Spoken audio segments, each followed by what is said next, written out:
നമസ്കാരം. പോഡ്കാസ്റ്റിന്റെ പൂർണ്ണരൂപം പുറത്തുവന്നു. തരൂരിന്റെ നിരാശ അതിൽ പ്രകടമാണ്. കോൺഗ്രസിൽ റോളില്ല, വിദേശകാര്യത്തിൽ പോലും അടുപ്പിക്കുന്നില്ല. കേരളത്തിൽ റോൾ കിട്ടിയാലും സന്തോഷം, പക്ഷേ കിട്ടുന്നില്ല. ഇവിടെ നേതാക്കളുണ്ട്, പ്രവർത്തകരുടെ കുറവ് ആരും കാണുന്നില്ല. അങ്ങനെ പോകുന്നു തരൂരിന്റെ പരാതിക്കെട്ടഴിക്കൽ. അപ്പോഴും കോൺഗ്രസിന് ഒരു കാര്യത്തിൽ ആശ്വസിക്കാം, തരൂർ കളം മാറി കളിക്കാൻ തൽക്കാലം ഒരുക്കമല്ല. BJP ഓപ്ഷനല്ല എന്ന് പറഞ്ഞ തരൂർ തന്റെ ലേഖനവും പൊക്കി നടക്കുന്ന CPM-നും കണക്കിന് കൊടുത്തിട്ടുണ്ട്. ഏത് പുതിയ കാര്യം വന്നാലും അവർ പുറകിലാണ് എന്നാണ് തരൂരിന്റെ പരിഹാസം. KPCC തലപ്പത്തടക്കം അഴിച്ചുപണി നടക്കാൻ പോകുന്ന നാളുകളാണ് വരാൻ പോകുന്നത്. തെരഞ്ഞെടുപ്പ് തന്ത്രങ്ങൾ രൂപീകരിക്കാനുള്ള ആലോചനകളിലേക്കും കോൺഗ്രസ് കടക്കാനിരിക്കുന്നു. പല മാറ്റങ്ങളും മാറ്റുരയ്ക്കുന്ന മറ്റന്നാളത്തെ യോഗത്തിലേക്ക് തരൂരിനും ക്ഷണമുണ്ട്. പോഡ്കാസ്റ്റിൽ പറഞ്ഞ പരിഭവങ്ങൾക്ക് കൂടി അവിടെ പരിഹാരമാകുമോ?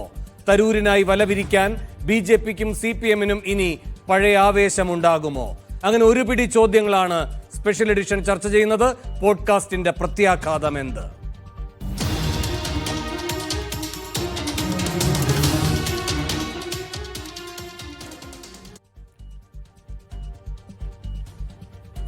ഈ വിഷയത്തിൽ പ്രതികരിക്കാൻ CPM-ൽ നിന്നും SK സജീഷ്, കോൺഗ്രസ് സഹയാത്രികൻ N ശ്രീകുമാർ, മാധ്യമപ്രവർത്തകൻ ശ്രീകുമാർ മനയിൽ, രാഷ്ട്രീയ നിരീക്ഷകൻ KS ഫസലൂർ റഹ്മാൻ എന്നിവർ സ്പെഷ്യൽ എഡിഷനിൽ തത്സമയം അതിഥികളായി പങ്കുചേരുന്നു.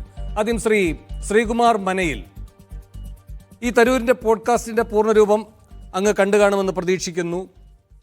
ഈ മറ്റന്നാളത്തെ യോഗത്തിൽ തരൂരിന് ക്ഷണമുണ്ട്. ഈ പോഡ്കാസ്റ്റ് എന്ത് തരത്തിലുള്ള പ്രതികരണം ദേശീയ നേതൃത്വത്തിൽ, സംസ്ഥാന നേതൃത്വത്തിൽ ഉണ്ടാക്കുമെന്നാണ് താങ്കളുടെ ഒരു വിലയിരുത്തൽ?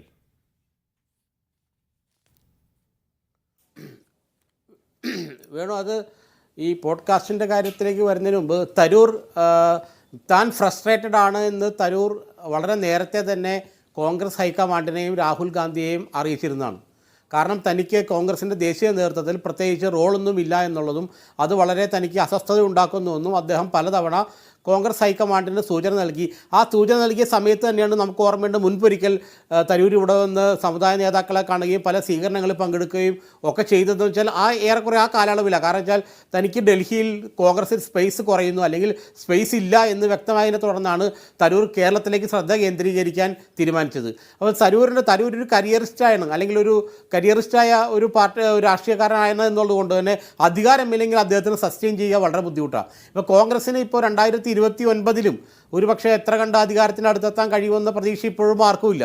അതുകൊണ്ട് തന്നെ ഡൽഹിയിൽ കോൺഗ്രസിൻ്റെ ഭാഗമായിട്ട് നിൽക്കുമ്പോൾ, പാർലമെൻറ്റ് അംഗമായിട്ട് നിൽക്കുമ്പോഴൊക്കെ എന്താണ് തൻ്റെ സ്പേസ്, അല്ലെങ്കിൽ കോൺഗ്രസിന് തനിക്ക് എന്ത് നൽകാൻ കഴിയും എന്നുള്ള ചോദ്യം ശശി തരൂരിനെ ശരിക്കും അലട്ടുന്നുണ്ടായിരുന്നു. യഥാർത്ഥത്തിൽ അത് ആ ഫ്രസ്ട്രേഷനാണ് യഥാർത്ഥത്തിൽ എല്ലാത്തിലേക്കും നയിച്ചത്. പക്ഷേ കേരളത്തിൽ വരുമ്പോൾ സംഗതി വ്യത്യസ്തമാണ്. കേരളത്തിൽ തരൂരിനെ പോലെ ഒരാളെ ഉൾക്കൊള്ളാൻ പറ്റുന്ന അവസ്ഥയിലല്ല കേരളത്തിലെ നേതൃത്വവും കേരളത്തിലെ കോൺഗ്രസ്സുകാരും. കാരണം എന്ന് പറഞ്ഞാൽ കേരളത്തിലൊരു ഡയറക്റ്റ് ഫൈറ്റ്, പൊളിറ്റിക്സ് എന്ന് പറഞ്ഞാൽ ഒരു ഡയറക്റ്റ് ഫൈറ്റാണ്. CPM കോൺഗ്രസ് തമ്മിൽ, അല്ലെങ്കിൽ LDF UDF തമ്മിൽ ഡയറക്റ്റ് ഫൈറ്റാണ്. അവിടെ ഒരു തരൂരിനെ പോലെ ഒരു റിക്കൺസീലിയേഷൻ, ഒരു അനുരഞ്ജനത്തിൻ്റെ പാത പിന്തുടരുന്ന, അല്ലെങ്കിൽ ഭരണപക്ഷം ചെയ്താൽ അതും നല്ലതെന്ന് പറയും, പ്രതിപക്ഷം ചെയ്താൽ അതും നല്ലതെന്ന് പറയും, നല്ല ചെയ്താൽ അതും നല്ലതെന്ന് പറയും, അത്തരത്തിലുള്ള ഒരു രാഷ്ട്രീയത്തിന് കേരളത്തിൽ ഇപ്പോഴും സ്ഥാനമില്ല.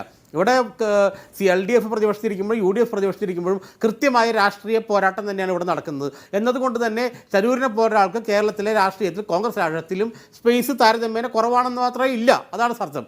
അപ്പോൾ കേരളത്തിലും തനിക്ക് സ്പേസ് ഇല്ല, ഡൽഹിയിലും ഇല്ല, പിന്നെ താൻ എന്തിന് ഈ പാർട്ടിയിൽ നിൽക്കണം എന്ന് ചോദ്യം തരൂർ പലതവണ ചോദിച്ചിട്ടുണ്ടാവും. കാരണം മറ്റുള്ള ആളുകളെ പോലെയല്ല തരൂർ. KSUവിലെ യൂത്ത് കോൺഗ്രസിലൂടെ വന്ന ആളൊന്നുമല്ല, അല്ലെങ്കിൽ തൊഴിലാളി പ്രസ്ഥാനത്തിലൂടെ വന്ന ആളോ ഒന്നുമല്ല അദ്ദേഹം ഒരു UN നിന്ന് സെക്രട്ടറി ജനറലായിട്ട് തോറ്റപ്പോൾ നേരെ വന്നു. അപ്പം അദ്ദേഹത്തെ അക്കോമഡേറ്റ് ചെയ്യാൻ പറ്റിയൊരു സംഭവം കോൺഗ്രസ് ആയിരുന്നു. സോണിയാഗാന്ധിക്ക് അദ്ദേഹത്തെ കൊണ്ടുവരാൻ താല്പര്യം ഉണ്ടായിരുന്നു, അദ്ദേഹം നിന്ന് ജയിച്ചു.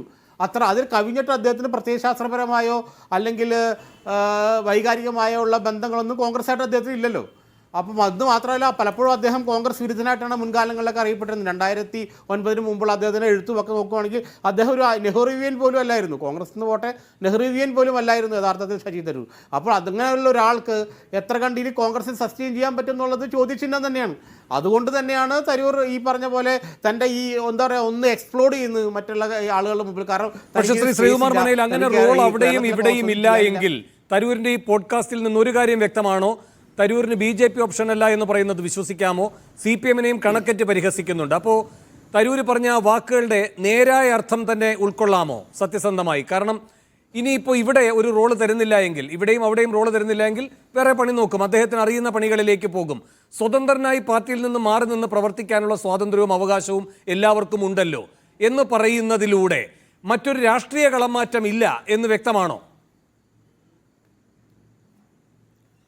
അത് വേണോ? അതെ, ഈ BJPക്ക് ഇപ്പോൾ ഏതായാലും ശശി തരൂരിന് ആവശ്യമില്ല. കാരണം അവരുടെ അവസ്ഥ അനുസരിച്ച് 100 ശശി തരൂരന്മാർ ഇപ്പോൾ ഓൾറെഡി അവരുടെ കയ്യിലുണ്ട്, അവരുടെ ബാസ്ക്കറ്റിലുണ്ട്. അപ്പോൾ ഇനിയൊരു ശശി തരൂരിനെയൊന്നും അവർക്ക് യഥാർത്ഥത്തിൽ ആവശ്യമില്ല.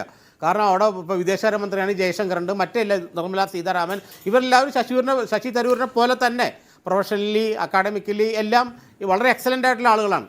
അപ്പോൾ അതുകൊണ്ട് ഇനി എന്തിനാണ് BJPക്ക് ശശി തരൂർ എന്നുള്ള ചോദ്യം അവർക്ക് തന്നെ ഉണ്ടല്ലോ. അപ്പോൾ തരൂരിന് അതറിയാം, ഞാൻ അവിടെ പോയി കഴിഞ്ഞാൽ 100 ശശി തരൂരിൽ 101ാമത്തെ ശശി തരൂർ ആകുന്നു എന്നതിലപ്പുറത്തേക്ക് അവിടെ ഇല്ല. അതാണ് അതിൻ്റെ അവസ്ഥ. കാരണം BJP എന്ന് പറഞ്ഞാൽ വലിയൊരു ഫോഴ്സാണല്ലോ രാജ്യത്ത്. അവരുടെ കയ്യിൽ ഭരണമുണ്ട്, എത്രയോ സംസ്ഥാനങ്ങളിലെ ഭരണമുണ്ട്, കേന്ദ്ര ഭരണമുണ്ട്.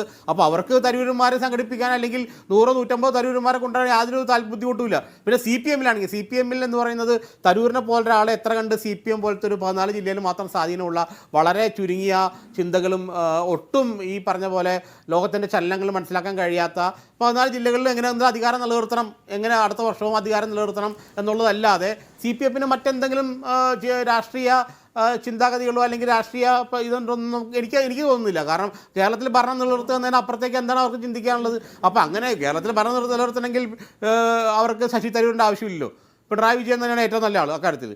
പിന്നെ തരൂര് വന്നു കഴിഞ്ഞാൽ ഒരു ഗുണമുണ്ട്, അവർക്ക് കോൺഗ്രസിന് സ്പ്ലിറ്റ് വരികയും തരൂരിനെ പോലെ ഒരാൾ മാറി നിൽക്കേണ്ട അവസ്ഥയും വരുമ്പോഴത്തേക്കും കുറച്ചുകൂടെ തരൂരിയൻസ് എന്ന് പറയുന്ന ഒരു വിഭാഗം ഉണ്ടല്ലോ കോൺഗ്രസിലെ മിഡിൽ ക്ലാസ്, അല്ലെങ്കിൽ പ്രത്യേകിച്ച് മധ്യ തെക്കൻ കേരളത്തിലൊക്കെ അത്യാവശ്യം വിദ്യാഭ്യാസം വിവരം ലോകപരിചയമുള്ള കോൺഗ്രസിനെ പരമ്പരാഗതമായിട്ട് പിന്തുണയ്ക്കുന്ന ചില ആളുകളുണ്ടല്ലോ, അവരൊന്ന് ഡൈവേർട്ട് ചെയ്ത് പോകും.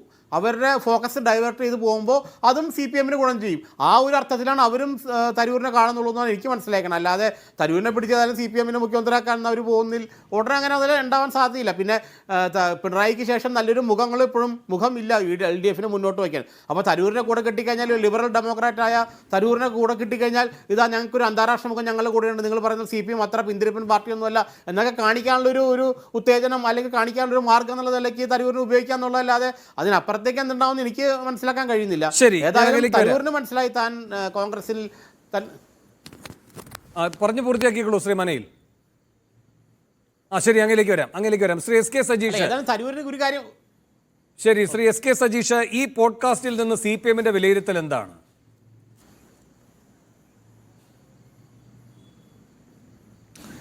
ഞങ്ങളുടെ വിലയിരുത്തൽ എന്താണെന്ന് വെച്ചാൽ, ശശി തരൂർ ഇപ്പോഴും കോൺഗ്രസിൻ്റെ AICC വർക്കിംഗ് കമ്മിറ്റി മെമ്പറാണ്. അദ്ദേഹം പല അഭിപ്രായങ്ങളും പറയും. ആ അഭിപ്രായം പറയുന്ന കൂട്ടത്തിൽ ഇടതുപക്ഷത്തിന് അനുകൂലമായ, കേരളത്തിലെ ഗവൺമെൻറ് അനുകൂലമായ സംസാരമുണ്ടാകുമ്പോൾ ആ സംസാരം സ്വാഭാവികമായും ഞങ്ങൾ പരിഗണിക്കുമല്ലോ. നേരത്തെയും ശശി തരൂർ മാത്രമൊന്നുമല്ല, കോൺഗ്രസിൻ്റെ വർക്കിംഗ് കമ്മിറ്റി മെമ്പർ തന്നെയായിരുന്ന ബഹുമാനപ്പെട്ട ശ്രീ AK ആൻ്റണി, അദ്ദേഹം ശ്രീ ഉമ്മൻചാണ്ടിയെയും അതുപോലെ തന്നെ ശ്രീ കുഞ്ഞാലിക്കുട്ടിയെല്ലാം വേദിയിലിരുത്തിക്കൊണ്ട് വ്യവസായ വികസനത്തിൻ്റെ കാര്യത്തിൽ എനിക്ക് അളവറ്റ പിന്തുണ നൽകിയ ആളുകളാണ് ശ്രീ VS-ഉം അതുപോലെ തന്നെ അന്നത്തെ വ്യവസായ മന്ത്രി ശ്രീ എളമരം കരീമും എന്ന് പറഞ്ഞ്, നിങ്ങളുടെ കാലത്ത് എനിക്ക് ഇതൊക്കെ തുടങ്ങാൻ ഭയമാണ്, ഞാനിപ്പോൾ ഹോംവർക്കൊന്നും ചെയ്യാറില്ല നിങ്ങളുടെ ഭരണം വന്നതിന് ശേഷം എന്ന് പറഞ്ഞപ്പോൾ അതും ഞങ്ങൾ അംഗീകരിക്കുന്നുണ്ട്. ഇതുപോലെ തന്നെ മറ്റൊരു വർക്കിംഗ് കമ്മിറ്റി മെമ്പറായിരുന്നല്ലോ. അതുപോലെ തന്നെ ശ്രീ മുല്ലപ്പള്ളി രാമചന്ദ്രൻ ഇപ്പോൾ പറയുന്നു. ഇപ്പോൾ അദ്ദേഹം പറയുന്നത് ഒരു 3ാം ഇടതുപക്ഷ സർക്കാരിനുള്ള സാധ്യത, അനുകൂല സാഹചര്യമാണിപ്പോൾ കേരളത്തിൽ നിലനിൽക്കുന്നതെന്ന് പറയുന്നു. ശക്തമായി ഇപ്പോൾ കേരളത്തിൽ CPM-നെയും ഗവൺമെൻറ്റിനെയും എതിർത്തുകൊണ്ടിരിക്കുന്ന ശ്രീ VD സതീശൻ ശ്രീ ഉമ്മൻചാണ്ടിയുടെ ഭരണകാലത്ത് പറഞ്ഞല്ലോ ഇവിടെ തീവെട്ടി കൊള്ളയാണ് നടക്കുന്നതെന്ന്. അതുപോലെ തന്നെ ശ്രീ VM സുധീരൻ അദ്ദേഹം പറഞ്ഞല്ലോ ഇവിടെ കടുംവെട്ടാണ് നടന്നുകൊണ്ടിരിക്കുന്നതെന്ന്. ഇതെല്ലാം പറയുമ്പോൾ അവരുടെ രാഷ്ട്രീയം പറയുമ്പോഴും ഇത്തരത്തിൽ കോൺഗ്രസിനകത്തുള്ള അവരുടെ ഭരണത്തെക്കുറിച്ചുള്ള വിമർശനങ്ങളും ഇടതുപക്ഷത്തിൻ്റെ ശരിയായ കാഴ്ചപ്പാടുമെല്ലാം അവർ പറയേണ്ടി വരും. അത്തരത്തിൽ ശ്രീ ശശി തരൂർ പറയുന്നു കേരളത്തിൽ കോൺഗ്രസ്സിന് നേതൃത്വമില്ല, ഇപ്പോഴത്തെ ഗവൺമെൻറ് തുടരാനുള്ള സാഹചര്യം നിലനിൽക്കുന്നു, കേരളത്തിൻ്റെ വ്യവസായ വികസനത്തെക്കുറിച്ച് ആഗോളാടിസ്ഥാനത്തിലും അതുപോലെ തന്നെ ദേശീയ അടിസ്ഥാനത്തിലുമെല്ലാമുള്ള ഉയർന്ന റാങ്കിങ്ങിനെക്കുറിച്ച് 1ാം സ്ഥാനത്തെത്തുന്നതിനെക്കുറിച്ച് എല്ലാം അദ്ദേഹം സംസാരിക്കുന്നു. ആ സംസാരത്തെ ഞങ്ങൾ സ്വീകരിക്കുന്നു. എന്നാൽ അദ്ദേഹം പൊളിറ്റിക്കലായി കോൺഗ്രസിൻ്റെ വർക്കിംഗ് കമ്മിറ്റി മെമ്പർ എന്നുള്ള നിലയ്ക്ക് സ്വാഭാവികമായും ആ രാഷ്ട്രീയം വെച്ച് ഞങ്ങൾ വിമർശിക്കും. ഞങ്ങളെ വിമർശിക്കുമ്പോഴും ഞങ്ങൾക്ക് അനുകൂലമായി സംസാരിക്കേണ്ടി വരുന്നു ഇവർക്കെല്ലാം എന്നതാണ് ഞങ്ങൾ മുന്നിലുള്ള ഏറ്റവും പ്രധാനപ്പെട്ട പ്രശസ്തമായ കാര്യമായി ഞങ്ങൾ കാണുന്നത്. എസ് കെ സജീഷ്, ഇപ്പോൾ ഈ പറയുന്ന സ്റ്റാർട്ടപ്പുകളുമായി ബന്ധപ്പെട്ട് ശശി തരൂര് ഈ സ്റ്റാർട്ടപ്പ് ജീനോമിൻ്റെ കണക്കുകൾ വെച്ചുകൊണ്ടാണ് നിങ്ങളെ പുകഴ്ത്തുന്ന ലേഖനം എഴുതിയിരിക്കുന്നത്. അതൊരു ഡേറ്റയുടെ അടിസ്ഥാനത്തിലായിരുന്നു. അങ്ങനെയല്ലാതെ ഒരു രാഷ്ട്രീയ കാഴ്ചപ്പാട് ഒരു ഡേറ്റയുടെയുമല്ല, ചരിത്രപരമായി CPM വികസനവുമായി ബന്ധപ്പെട്ട എന്ത് സമീപനമാണ് സ്വീകരിച്ചിട്ടുള്ളത് എന്ന പൊതുവിലുള്ള വിലയിരുത്തലിനെ ഉൾക്കൊണ്ടുകൊണ്ട് തരൂർ പറഞ്ഞിരിക്കുന്ന നിലപാടാണ് അതിനേക്കാൾ ഗൗരവതരമായി കാണേണ്ടത്. കാരണം മറ്റൊരു ഡേറ്റയെ മാത്രം വെച്ചുകൊണ്ടുള്ള സാങ്കേതികമായൊരു പ്രതികരണമാണല്ലോ. ആ ഭാഗം അങ്ങ് കേട്ടിട്ടുണ്ടാകുമല്ലോ ഈ പോഡ്കാസ്റ്റിൽ നിന്ന്. കമ്മ്യൂണിസ്റ്റുകാരുടെ പഴയ ഐഡിയോളജിയെയും ഞാൻ എതിർത്തിട്ടുണ്ട്. അവരെപ്പോഴും എല്ലാ വിഷയത്തിലും പുതിയ കണ്ടുപിടുത്തം വരുമ്പോൾ എതിർക്കാൻ നിൽക്കുന്ന പാർട്ടിയാണ്. കമ്പ്യൂട്ടർ വന്നപ്പോൾ LIC ഓഫീസുകളിലൊക്കെ കയറി കമ്പ്യൂട്ടർ പൊളിച്ച ആൾക്കാരാണ്. മൊബൈൽ ഫോൺ വന്നപ്പോൾ ഇതെല്ലാം പണക്കാരുടെ ടോയാണ്, ഒരിക്കലും വേണ്ട എന്ന് പറഞ്ഞവരാണ്. കമ്മ്യൂണിസ്റ്റുകാർ എല്ലാ കാര്യത്തിലും ഒരു 10-15 വർഷം പുറകിലാണ്. ഇതെല്ലാം പിന്നീട് അവർ സ്വീകരിച്ചു. എന്നിട്ട് പറയുന്നുണ്ട് ഇപ്പോൾ CPM നേതാക്കന്മാരുടെ എല്ലാം കീശയിൽ കിടന്ന് മൊബൈൽ ഫോൺ ശബ്ദിക്കുകയാണ് എന്ന്. പ്രൈവറ്റ് യൂണിവേഴ്സിറ്റിയുടെ കാര്യം, അപ്പോൾ ഇതൊന്നും ഒരുപാട് പഴയ കാര്യങ്ങളിലേക്കല്ല പോകുന്നത്. പുതിയ കാര്യത്തിലും നിങ്ങൾ എന്ത് സമീപനത്തിൻ്റെ തുടർച്ചക്കാരാണെന്ന് വിമർശിക്കുന്നുണ്ട്. സജീഷ് ആ ഭാഗവും കേട്ട് കാണും. പ്രൈവറ്റ് യൂണിവേഴ്സിറ്റിക്കെതിരായിരുന്നു, ഇപ്പോൾ പറയുന്നു അത് വരട്ടെ എന്ന്, നല്ലതാണ് കേരളത്തിനെന്ന്. പക്ഷേ ഇപ്പോൾ ഫോറിൻ യൂണിവേഴ്സിറ്റി വേണ്ട എന്ന് പറയുന്നു. ഇനി 5 വർഷം കഴിഞ്ഞാൽ ഞാൻ ഗ്യാരണ്ടി ചെയ്യുന്നു ഫോറിൻ യൂണിവേഴ്സിറ്റിയെയും അവർ സ്വീകരിക്കും. എല്ലാത്തിലും അവർ പിറകിലാണ്. ഇങ്ങനെ എല്ലാത്തിലും നിങ്ങൾ പിറകിലാണെന്ന് പറയുന്ന തരൂരിൻ്റെ പിറകെ നിങ്ങൾ പോകുന്നത് എന്തിന്?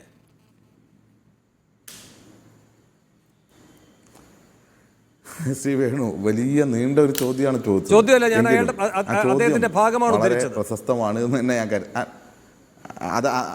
അതെ, ഉദ്ധരണി ഉള്ളത് കൊണ്ട് നീണ്ടുപോയി. വേറെ മറ്റൊരു രീതിയിലല്ല ഞാൻ പറഞ്ഞു. അതുകൊണ്ട് ആ ഭാഗങ്ങളെല്ലാം എനിക്കൊന്ന് പരാമർശിച്ചു പോകാനുള്ള അവസരം കൂടി താങ്കൾ തരും എന്ന് ഞാൻ ന്യായമായും പ്രതീക്ഷിക്കുകയാണ്. ഒന്ന്, താങ്കളുടെ ആദ്യ വാചകത്തിൽ തന്നെ പറഞ്ഞു, ഡാറ്റ വെച്ചുകൊണ്ട്, അതായത് കൃത്യമായിട്ടുള്ള കണക്കുകൾ വെച്ചുകൊണ്ട് ശശി തരൂർ സംസാരിക്കുമ്പോൾ CPM-നെയും കേരളത്തിലെ ഇടതുപക്ഷ ജനാധിപത്യ മുന്നണി സർക്കാരിനെയും അനുകൂലിക്കുന്നു. എന്നാൽ ഡേറ്റയല്ലാതെ രാഷ്ട്രീയപരമായി സംസാരിക്കുമ്പോൾ അദ്ദേഹം സ്വാഭാവികമായും തെറ്റായ കാര്യങ്ങൾ ഉൾപ്പെടെ അദ്ദേഹത്തിൻ്റെ രാഷ്ട്രീയ കാര്യത്തിൻ്റെ ഭാഗമായിട്ട് വരും. ലോക ചരിത്രത്തിൽ തന്നെ പരിശോധിച്ചാൽ ലോകത്താദ്യമായി ബഹിരാകാശത്തേക്ക് മനുഷ്യനെ അയച്ചത് കമ്മ്യൂണിസ്റ്റ് സോവിയറ്റ് യൂണിയനാണ്. അതുപോലെ തന്നെ നിരവധിയായ കാര്യങ്ങളുണ്ട്. കമ്പ്യൂട്ടറുമായി ബന്ധപ്പെട്ട കാര്യം പറയുകയാണെങ്കിൽ, കമ്പ്യൂട്ടറുമായി ബന്ധപ്പെട്ട് ആദ്യത്തെ കമ്പ്യൂട്ടർ വിരുദ്ധ സമരം കേരളത്തിൽ നടന്നത് കാലിക്കറ്റ് യൂണിവേഴ്സിറ്റിയിലാണ്. പരീക്ഷ കമ്പ്യൂട്ടർവൽക്കരിക്കുന്നതുമായി ബന്ധപ്പെട്ട് ആ സമരം ഉദ്ഘാടനം ചെയ്തത് ശ്രീ ഉമ്മൻചാണ്ടിയാണ്. പക്ഷേ ഞങ്ങൾ പറഞ്ഞ കാര്യം ഇത്രയേ ഉള്ളൂ, ഒരു സ്ഥാപനത്തിൽ, ആ സ്ഥാപനത്തിൽ കമ്പ്യൂട്ടർ വൽക്കരിക്കുന്ന സമയത്ത് അവിടെയുള്ള ആളുകളെ പിരിച്ചുവിട്ടിട്ടല്ല കമ്പ്യൂട്ടർവൽക്കരിക്കേണ്ടത്, പകരം അവിടെയുള്ള ജീവനക്കാരെ നിലനിർത്തുകയും അവർക്ക് ആ പരിജ്ഞാനം ഉണ്ടാക്കി കൊടുക്കുകയും ചെയ്യണം എന്നുള്ള അഭിപ്രായമുള്ളൂ. പുതിയ സാങ്കേതിക വിദ്യ വരുമ്പോൾ തൊഴിലാളികളുടെ അവകാശങ്ങളും അവർക്ക് അത് കൈകാര്യം ചെയ്യാനുള്ള അറിവും നഷ്ടപ്പെടുത്തരുത് എന്നുള്ള കാര്യമേ പറഞ്ഞിട്ടുള്ളൂ. ഇപ്പോൾ സ്വകാര്യ യൂണിവേഴ്സിറ്റിയുമായി ബന്ധപ്പെട്ട കാര്യത്തിൽ ഉൾപ്പെടെയുള്ള കാര്യങ്ങൾ ഞാൻ വിശദീകരിച്ച് പോകുന്നില്ല. ഒന്ന്, രാജ്യത്ത് സ്വകാര്യ യൂണിവേഴ്സിറ്റികൾ സാർവത്രികമായി കഴിഞ്ഞു. രാജ്യത്തിന് പുറത്ത് എല്ലാ സംസ്ഥാനങ്ങളിലും അത് കേന്ദ്ര നിയമത്തിൻ്റെ അടിസ്ഥാനത്തിലാണ്. നാളെ ഇവിടെ അത് വരുമ്പോൾ അതിനെ നിയന്ത്രിക്കാനുള്ള സംവിധാനങ്ങൾ, മെറിറ്റും സാമൂഹ്യനീതിയും ഉറപ്പുവരുത്താൻ കഴിയുന്ന രീതിയിൽ നിയന്ത്രിക്കാൻ കഴിയുന്ന സംവിധാനങ്ങൾ കേരളത്തിലും ഉണ്ടാകേണ്ടതുണ്ട് എന്ന അഭിപ്രായമാണ് പറഞ്ഞത്. ഇനി വിദേശത്തുള്ള കാര്യമാണെങ്കിലും തന്നെ CPM-ൻ്റെ ഡൽഹിയിൽ നടന്ന പാർട്ടി കോൺഗ്രസിൽ തന്നെ, അതായത് പുതിയ സാങ്കേതിക വിദ്യയുടെ പരിജ്ഞാനം നേടാൻ കഴിയുന്ന കാര്യത്തിലെല്ലാം ഞങ്ങൾ അതേ നിലയിലുള്ള അനുകൂലമായ നിലപാട് തന്നെയാണ് സ്വീകരിക്കുക എന്ന കാര്യത്തിലും തർക്കമില്ല. അപ്പോൾ ഇതിനെയൊക്കെ ഇങ്ങനെ ഓരോന്നിനെയും നമ്മൾ ഒരു കാര്യത്തെ വിലയിരുത്തേണ്ടത് ഡാറ്റ വെച്ചുകൊണ്ടും വസ്തുത വെച്ചുകൊണ്ടുമാണ്. ഡാറ്റയും വസ്തുതയും വെച്ച് വിലയിരുത്തുന്ന സമയത്ത് ഇടതുപക്ഷത്തിന് അനുകൂലമായിരിക്കും എന്നുള്ളതാണ് അതിന്റെ വസ്തുത.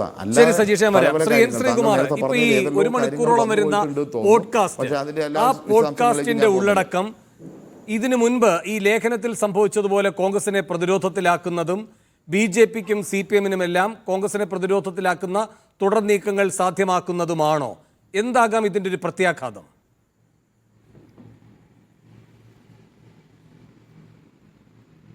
നോക്കൂ വേണു, ശ്രീ ശശി തരൂർ കോൺഗ്രസിൻ്റെ വർക്കിംഗ് കമ്മിറ്റി മെമ്പറാണ്. ഇവിടെ ശ്രീ സജീഷിൻ്റെ പാർട്ടിയുടെ പോളിറ്റ് ബ്യൂറോയിൽ ഒരു മെമ്പർ ആ പാർട്ടിയുടെ സമീപനത്തിനെതിരെ എന്തെങ്കിലും പരസ്യമായി പറയുകയോ എഴുതുകയോ ചെയ്താൽ എന്താണോ ആ പാർട്ടിയിലുള്ളവർ ചിന്തിക്കുക അതുപോലെ കോൺഗ്രസ്സിലുള്ളവരും ചിന്തിക്കൂ. അതാണ് എൻ്റെ അടിസ്ഥാനപരമായ കാര്യം. ശശി തരൂരെ പറഞ്ഞതിൽ ഉറച്ചു നിൽക്കുകയെന്ന് അദ്ദേഹം പറഞ്ഞിട്ടുണ്ട്. ഒപ്പം തന്നെ അദ്ദേഹം KPCC പ്രസിഡന്റിനെ മാറ്റാൻ പാടില്ല എന്നും അതുപോലെ തന്നെ കേരളത്തിൽ 2026 തെരഞ്ഞെടുപ്പിൽ ഞാൻ എല്ലാവിധ സഹായവും UDF ചെയ്യുമെന്നും ഒക്കെ പറഞ്ഞാൽ എൻ്റെ അർത്ഥം എന്താ? LDF തോൽപ്പിക്കുന്നതെന്ന് തന്നെയാണ്. പക്ഷേ അദ്ദേഹം പറഞ്ഞത് ഞാൻ ചില കാര്യങ്ങൾ രാഷ്ട്രീയത്തിന് അതീതമായി പറഞ്ഞു എന്നാണ്. ആ രാഷ്ട്രീയത്തിന് അതീതമായി പറഞ്ഞ കാര്യങ്ങൾ ശരിയാണെങ്കിൽ അത് കോൺഗ്രസ് അംഗീകരിക്കുമായിരുന്നു. പക്ഷേ അത് തെറ്റായ ഡാറ്റയുടെ അടിസ്ഥാനത്തിലാണെന്ന് VD സതീശൻ ചൂണ്ടിക്കാണിക്കുകയും ആ ചൂണ്ടിക്കാണിച്ച കാര്യം അദ്ദേഹം തിരുത്താതിരിക്കുകയും ചെയ്യുമ്പോഴാണ് കോൺഗ്രസ്സിലൊരു അതൃപ്തി പടർന്നിട്ടുള്ളത്. ഇവിടെ ശ്രീ സജീഷ് പറഞ്ഞത് CPMൻ്റെ കാര്യങ്ങളെ, നല്ല കാര്യങ്ങളെക്കുറിച്ചും അവർ ചെയ്യുന്ന അവരുടെ സമീപനത്തെക്കുറിച്ചൊക്കെ വിശദീകരിച്ചപ്പോൾ അദ്ദേഹം ഒരു കാര്യം മറന്നു. കാരണം ഇതൊക്കെ മുൻപ് അവർ എതിർത്തിട്ട് ഇപ്പോൾ അവർ അതിനെ അനുകൂലിക്കുന്നത് അവർ ഭരണത്തിലുള്ളതുകൊണ്ടാണ്. പ്രതിപക്ഷത്താണെങ്കിൽ അവരങ്ങനെ ചെയ്യില്ലല്ലോ. ഇവരിപ്പോൾ പറയുന്നൊരു കാര്യമുണ്ട്, അത് ഞാൻ തന്നെ അങ്ങോട്ട് പറയാം, സതീഷ് ഇങ്ങോട്ട് പറയുന്നതിന് മുമ്പ്.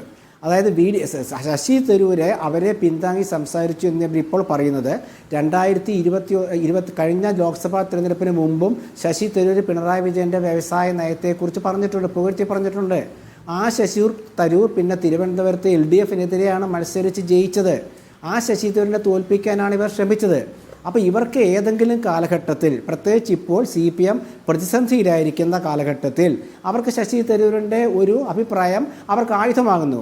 ഇതിനെയാണ് കോൺഗ്രസ് എതിർക്കുന്നത്. അല്ലാണ്ട് ശശി തരൂർ വ്യക്തിപരമായിട്ട് അഭിപ്രായം പറയുന്നതിനെ കണ്ണടച്ച് എതിർക്കുകയല്ല. ശശി തരൂരിൻ്റെ അഭിപ്രായം പറയാം. ശശി തരൂർ ഇന്നിപ്പോൾ അദ്ദേഹം ആശാ വർക്കർമാരെക്കുറിച്ച് ഇന്ന് അദ്ദേഹം പറഞ്ഞിട്ടുണ്ട്, 17 ദിവസമായി ആശാ വർക്കർമാർ സമരം നടത്തുന്നു. അവിടെ അത് മറച്ചു വെക്കണം CPMന് ഇല്ലേ? ഇവിടെ ശ്രീ സജീഷ് പറഞ്ഞത് ആ ഒരു കമ്പ്യൂട്ടർ വന്നാൽ തൊഴിലാളികളുടെ തൊഴിൽ പോകുന്നല്ലേ? ആശാ വർക്കർമാരുടെ തൊഴിൽ എന്താ? ഇവരെന്താ ഭീഷണിപ്പെടുത്തുകയല്ലേ?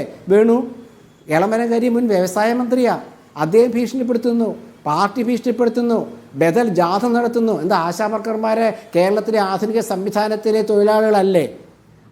അവർ കോവിഡ് കാലത്ത് ചെയ്ത സേവനങ്ങളെ ഇവർ പുകഴ്ത്തുന്നുണ്ടല്ലോ.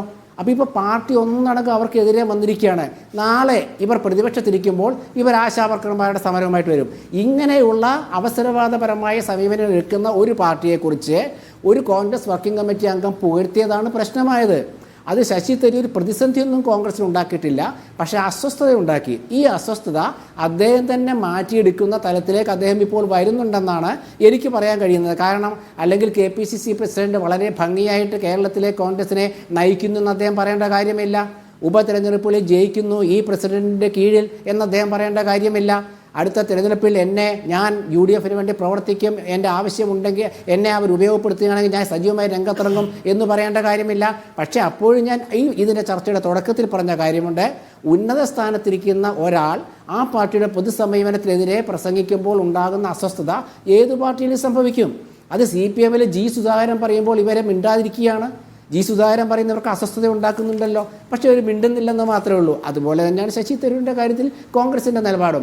എന്ന് വെച്ചുകൊണ്ട് കോൺഗ്രസിനെ ശശി തരൂർ പൂർണ്ണമായും തള്ളിക്കളയുന്നില്ല. കാരണം മുൻകാലങ്ങളിൽ അരുൺ നെഹ്റുവിനെ പോലെ, അരുൺ സിംഗിനെ പോലെ, നട്ടൂർ സിംഗിനെ പോലെ, KR നാരായണനെ പോലെ, മണിശങ്കരയ്യരെ പോലെ, അതുപോലെ S കൃഷ്ണകുമാറിനെ പോലെയൊക്കെ തന്നെ ശശി തരൂരിനെ കരുതുകയും അദ്ദേഹത്തിന് സ്ഥാനങ്ങൾ കൊടുക്കുകയും ചെയ്തിട്ടുണ്ട്. ഭരണമില്ലാത്ത കേന്ദ്രത്തിൽ ശശി തരൂരിന് സ്ഥാനം കൊടുക്കാൻ കോൺഗ്രസിന് കഴിയില്ല. ഭരണമില്ലാത്ത കേരളത്തിൽ ശശി തരൂരിന് സ്ഥാനം കൊടുക്കാൻ കോൺഗ്രസ് കഴിയില്ല. അതുകൊണ്ടാണ് പ്രതിപക്ഷത്തിരിക്കുന്ന കോൺഗ്രസ് പരമോന്നത സമിതിയായ വർക്കിംഗ് കമ്മിറ്റിയിൽ അദ്ദേഹത്തെ അംഗമാക്കിയത്. ആ വർക്കിംഗ് കമ്മിറ്റി അംഗം ആ വർക്കിംഗ് കമ്മിറ്റിയുടെ തീരുമാനത്തിന് ഒപ്പം നിൽക്കണമെന്ന് മാത്രമേ കോൺഗ്രസ് പറയുന്നുള്ളൂ. കേരളത്തിലെ ഗവൺമെൻറ്റിൻ്റെ നല്ല കാര്യത്തെ VD സതീശൻ പുകഴ്ത്തുക മാത്രമല്ലല്ലോ, ആ നിക്ഷേപ സംഗമത്തിലെ മുഖ്യമന്ത്രിക്കൊപ്പം അദ്ദേഹം പോയില്ലേ? INTUC പ്രസിഡന്റ് ചന്ദ്രശേഖരനൊപ്പം പോയില്ലേ? CPMൻ്റെ കാലത്ത് ഇവർ പോയോ? AK ആന്റണി ആദ്യത്തെ ലോക ജിം അറിയാമല്ലോ, വേൾഡ് സമ്മിറ്റ് വിളിച്ചേർത്തപ്പോൾ ബഹിഷ്കരിച്ചവരാണ് സതീഷിൻ്റെ പാർട്ടി. അവരാണോ വികസനത്തെക്കുറിച്ച് പറയുന്നത്?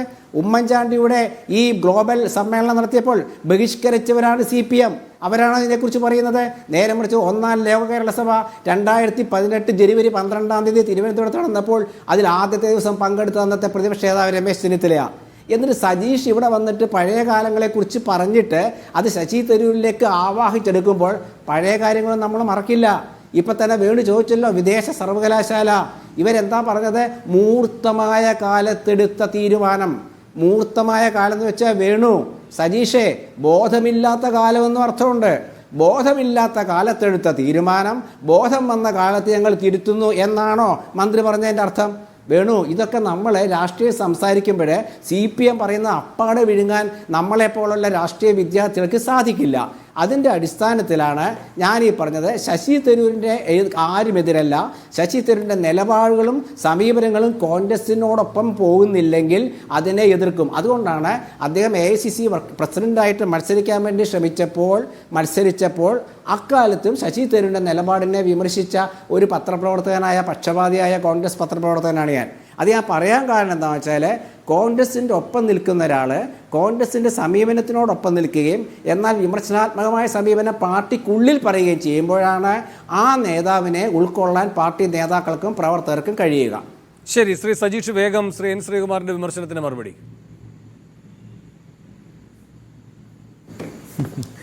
ശ്രീ N. ശ്രീകുമാർ രാഷ്ട്രീയ വിദ്യാർത്ഥിയല്ല. അദ്ദേഹം കോൺഗ്രസിൻ്റെ ഒരു ചാണക്യനാണ് എന്നുള്ള കാര്യത്തിൽ തർക്കമില്ലല്ലോ. അദ്ദേഹം കോൺഗ്രസിന് വേണ്ടി ഏറ്റവും നന്നായി കാര്യങ്ങൾ അവതരിപ്പിക്കുന്ന ആളാണ് അദ്ദേഹം നിഷ്പക്ഷനാണ് എന്നൊക്കെ നടിക്കാൻ വേണ്ടി ശ്രമിക്കും. അതവിടെ നിൽക്കട്ടെ. അദ്ദേഹം ഒരു കാര്യം മനസ്സിലാക്കേണ്ടത്, ഇവിടെ CPMനെ സംബന്ധിച്ചിടത്തോളം ഭരണത്തിൽ ഉള്ളത് കൊണ്ടാണ്, CPM ഭരണത്തിലുള്ളത് കൊണ്ട് എന്താണ് ഇപ്പോൾ ഇത്തരത്തിൽ നിലപാട് സ്വീകരിക്കുന്നത്. ഭരണത്തിലില്ലെങ്കിൽ വ്യത്യസ്തമായ നിലപാടാണ് സ്വീകരിക്കുക എന്നാണ് അദ്ദേഹം പറഞ്ഞത്. അങ്ങനെയല്ല. ശ്രീ ഉമ്മൻചാണ്ടി മുഖ്യമന്ത്രിയായിരിക്കുന്ന കാലത്ത് ദേശീയപാത വികസനവുമായി ബന്ധപ്പെട്ട് 45 മീറ്റർ ആക്കാൻ വേണ്ടി യോഗം വിളിച്ചപ്പോൾ പിന്തുണ കൊടുത്തിട്ടുണ്ട്. അതുപോലെ തന്നെ ശ്രീധരനെ മെട്രോമാനെ കൊണ്ടുവരാൻ വേണ്ടി സമരം ചെയ്തിട്ടുണ്ട്. അതായത് പദ്ധതികൾക്ക് വേണ്ടി സമരം ചെയ്ത പാരമ്പര്യമാണുള്ളത്. വിഴിഞ്ഞത്തിന് വേണ്ടിയിട്ടുള്ള മനുഷ്യച്ചങ്ങലയും അതുപോലെ തന്നെ കൊച്ചി മെട്രോയ്ക്ക് വേണ്ടിയിട്ടുള്ള മനുഷ്യച്ചങ്ങലയും അത് എതിർത്തുകൊണ്ടല്ല ചെയ്തത്. പിന്നെ ഇവരുടെ ഇൻവെസ്റ്റ്മെൻറ്റ് മീറ്റുകൾ എങ്ങനെയായിരുന്നു? കേരളത്തിൻ്റെ സമ്പത്ത് വിൽക്കുകയായിരുന്നു, ഇൻവെസ്റ്റ് കൊണ്ടുവരികയല്ല. ഭൂമിയും സമ്പത്തും വിൽക്കുന്ന പ്രവർത്തനമാണ് ഇവർ നടത്തിയത്. അതുകൊണ്ടാണ് ശ്രീ VM സുധീരൻ അതിനെക്കുറിച്ച് പറഞ്ഞത് കടുംവെട്ടാണ് നടന്നുകൊണ്ടിരിക്കുന്നതെന്ന്. അതുകൊണ്ടാണ് ശ്രീ VD സതീശൻ അന്ന് പറഞ്ഞത് തീവെട്ടിക്കൊള്ളയാണ് നടക്കുന്നതെന്നൊക്കെ. അതിനെ ഞങ്ങളല്ല, കോൺഗ്രസ്സിലുള്ള ആളുകൾ പോലും ശ്രീ ഉമ്മൻചാണ്ടിയുടെ കാലത്ത് അംഗീകരിച്ചിട്ടില്ല എന്നുള്ള വസ്തുത താങ്കൾ മനസ്സിലാക്കണം. പിന്നെ ശശി തരൂരിനെ തോൽപ്പിക്കാൻ ആണല്ലോ സ്വാഭാവികമായും അദ്ദേഹം കോൺഗ്രസിൻ്റെ സ്ഥാനാർത്ഥിയാകുമ്പോൾ ഞങ്ങളുടെ നിലപാടതല്ലേ. പക്ഷേ ശശി തരൂർ ഈ തെരഞ്ഞെടുപ്പ് കഴിഞ്ഞപ്പോൾ ഹൈക്കമാൻഡിന് കത്ത് കൊടുത്തു. എന്താ കത്ത് കൊടുത്തത്? തന്നെ കോൺഗ്രസിലുള്ള നേതാക്കന്മാർ പലരും തോൽപ്പിക്കാൻ ശ്രമിച്ചു എന്ന് കത്ത് കൊടുത്തത് ഇടതുപക്ഷം തോൽപ്പിക്കാൻ ശ്രമിച്ചു എന്നല്ല, കോൺഗ്രസിനകത്തും തോൽപ്പിക്കാൻ ശ്രമിച്ചു എന്ന് പറഞ്ഞാൽ അദ്ദേഹം കത്ത് കൊടുത്തിട്ടില്ലേ. അപ്പോൾ അദ്ദേഹം അങ്ങനെ പല നിലപാടുകളും സ്വീകരിച്ചിട്ടുണ്ട്. പിന്നെ മുൻകൂർ ജാമ്യം പോലെ അദ്ദേഹം നേരത്തെയും പറഞ്ഞ നല്ല കാര്യങ്ങൾ പറയാതിരിക്കാൻ വേണ്ടി കഴിയില്ല. കേരളത്തിൻ്റെ വികസനത്തെ തടയാൻ ശ്രമിക്കുന്ന ആളുകളെ മാറ്റി മുന്നോട്ട് പോകുന്നയാളാണ് മുഖ്യമന്ത്രി ശ്രീ പിണറായി വിജയൻ എന്ന് അദ്ദേഹം പറഞ്ഞിട്ടുണ്ട്. മാത്രവുമല്ല, കേരളത്തിൻ്റെ വിഷയത്തിൽ UDFൻ്റെ MPമാർ അതിനനുകൂലമായി ഒപ്പുശേഖരണം നടത്തി നിവേദനം കൊടുക്കാൻ പോയപ്പോൾ അതിൽ ഒപ്പിടാത്തയാളാണ് ശ്രീ ശശി തരൂർ. അത്തരം നിലപാട് സ്വീകരിക്കുമ്പോൾ ആ നിലപാടിനെ സ്വാഭാവികമായിട്ട് അംഗീകരിക്കില്ലേ? മറ്റത് പൊളിറ്റിക്കൽ പ്രഷറിൻ്റെ ഭാഗമായി അദ്ദേഹം പറയുന്ന കാര്യങ്ങൾ അതിനെ ആ നിലയ്ക്ക് നമ്മൾ കാണുന്നുള്ളൂ. പിന്നെ അദ്ദേഹം പറയുകയാണ് CPM ഇവിടെ പ്രതിസന്ധിയിലാണ്, അതിശക്തമായി മുന്നോട്ട് പോയിക്കൊണ്ടിരിക്കുകയാണ്. ഒരു സെക്കൻഡ് സജീഷ്. ശ്രീ N. ശ്രീകുമാർ. അതായത് ശശി തരൂര് കേരയിൽ വിഷയത്തിൽ കോൺഗ്രസ് MPമാർ ഒരു നിവേദനം കൊടുത്തപ്പോൾ അതിൽ ഒപ്പിട്ടിട്ടില്ല എന്നുള്ളത് ശരിയാണ്. ശശി തരൂർ അതിനെക്കുറിച്ച് വിശദമായിട്ട് 2020 ഡിസംബർ 20 മാതൃഭൂമി പത്രത്തിൽ വിശദീകരണ ലേഖനം എഴുതി. അതായത് ഞാൻ അതിൽ ഒപ്പിട്ടിട്ടില്ല എന്നുള്ളത് ശരിയാണ്, എന്നാൽ ഞാൻ കേരളിനെ അനുകൂലിക്കുന്നു എന്നർത്ഥമില്ല എന്ന് വ്യക്തമാക്കിയിട്ടുണ്ട്. അതും കൂടെ സതീഷ് ഒന്ന് പറയണമെന്നാണ് ഞാൻ ശ്രീകുമാർ. VD സതീശൻ പിന്നീട് വ്യക്തമാക്കിയതുപോലെ ഡൽഹിയിൽ പോയി സതീശൻ ഒരു സെക്കൻഡ് ശ്രീ സജീഷ്, സതീശൻ തന്നെ പറയുകയുണ്ടായിട്ടുണ്ട്, ഡൽഹിയിൽ പോയി തരൂരിനെ കാണുകയും ഈ കാര്യങ്ങൾ ബോധ്യപ്പെടുത്തുകയും ചെയ്തു. അതിനുശേഷം തരൂർ പ്രതികരിക്കുകയും ഉണ്ടായി, പ്രതിപക്ഷ നേതാവ് എന്നെ ആ കാര്യങ്ങൾ ബോധ്യപ്പെടുത്തിയെന്ന്. സജീഷ് വേഗം എനിക്ക് എന്നിട്ട് ശ്രീ ഫസലുർ റഹ്മാനിലേക്ക് പോകണം.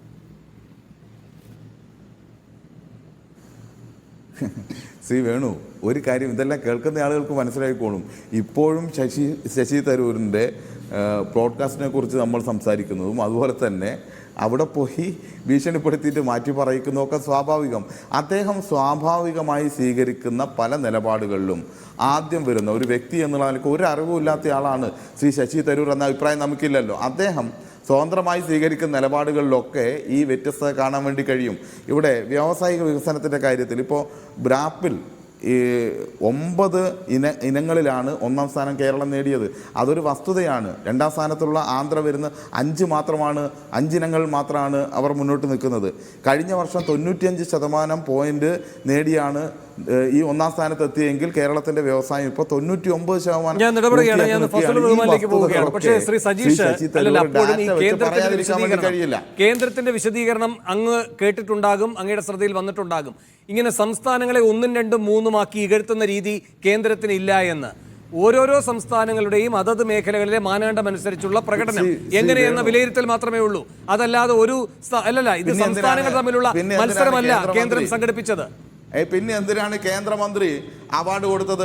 അല്ലല്ല, അതിങ്ങനെയല്ല. ഇന്ന സംസ്ഥാനത്തെ തോൽപ്പിച്ച് ഓടി ഒന്നാമതെത്തിയ കേരളത്തിന് ഇരിക്കട്ടെ ഒരു അവാർഡ് എന്ന രൂപത്തിലല്ല. അല്ലല്ല, ഞാൻ പറയുന്ന സജീഷ് വരാം അങ്ങയിലേക്ക്. കേന്ദ്രത്തിന്റെ വിശദീകരണമാണ് ഞാൻ അങ്ങയുടെ ശ്രദ്ധയിൽപ്പെടുത്തിയത്. അങ്ങ് ഏത് കേന്ദ്രമാണോ പുരസ്കാരം നൽകിയത് എന്ന് പറയുന്നത് ആ വിഷയത്തിലുള്ള കേന്ദ്രത്തിന്റെ വിശദീകരണമാണ് ഞാൻ അങ്ങയുടെ ശ്രദ്ധയിൽപ്പെടുത്തിയത്. അല്ലെന്നേ, ഇത് എന്റെ അഭിപ്രായമല്ല, കേന്ദ്രത്തിന്റെ വിശദീകരണം മീഡിയ വൺ കൂടിയാകുമ്പോൾ താങ്കളുടെ വിശദീകരണമൊക്കെ നമുക്കറിയാം. ഇതൊക്കെ വസ്തുതയായി മുന്നിൽ നിൽക്കുന്ന കാര്യമാണ്. നല്ലവണ്ണം ഈ സജീഷ്, എനിക്ക് നേരിട്ട് ഒറ്റ ചോദ്യമേ ഉള്ളൂ. സംസ്ഥാനങ്ങൾ തമ്മിൽ മത്സരിച്ച് സംസ്ഥാനങ്ങളിൽ മുൻപന്തിയിലും പിൻപന്തിയിലും നിൽക്കുന്ന സംസ്ഥാനങ്ങൾ എന്ന രൂപത്തിലുള്ള പുരസ്കാരം നൽകി എന്ന് കേന്ദ്രം പറഞ്ഞിട്ടുണ്ടോ ഇല്ലയോ? നേരിട്ടുള്ള ചോദ്യമാണ്. ഈ കാര്യങ്ങളിലെല്ലാം ഈ പറഞ്ഞ 9 ഇനങ്ങളിലും ഒന്നാം സ്ഥാനം നേടി നിൽക്കുന്ന സംസ്ഥാനം കേരളമാണ് എന്നതിന്റെ അംഗീകാരം ഉൾപ്പെടെ. ശ്രീ സജീഷ്, ചോദ്യം ഇതാണ്, ഇന്ന സംസ്ഥാനത്തെ തോൽപ്പിച്ച് അല്ലല്ല, ഒരു സെക്കൻഡ്, അല്ലല്ല, 9 സ്ഥലത്ത് മികവ് കാണിച്ച് ബാക്കി സംസ്ഥാനങ്ങളെ തോൽപ്പിച്ച് എത്തി കേരളം, അതിന് കേരളത്തിനൊരു മെഡൽ അങ്ങനെയാണോ കൊടുത്തത്? ഒരു കാര്യം, രാജ്യത്ത് ഓരോ കാര്യത്തിലും കേരളം ഒന്നാം സ്ഥാനത്തെത്തുന്നത് സഹിക്കാത്ത ചില ആളുകളുണ്ടാവും. ഇപ്പോൾ ദാരിദ്ര്യത്തിൻ്റെ കാര്യത്തിൽ ഐക്യരാഷ്ട്രസഭ തന്നെ ലോകത്ത് ഏറ്റവും കൂടുതൽ അതിദാരിദ്ര്യമുള്ള രാജ്യമാണ് ഇന്ത്യ എന്ന് പറയുന്നു. പക്ഷേ കേരളത്തിന്റെ മികവിനെ ഇകഴ്ത്തിക്കാട്ടുകയല്ല സജീഷ്, നിങ്ങൾ അവതരിപ്പിക്കുന്ന ഒരു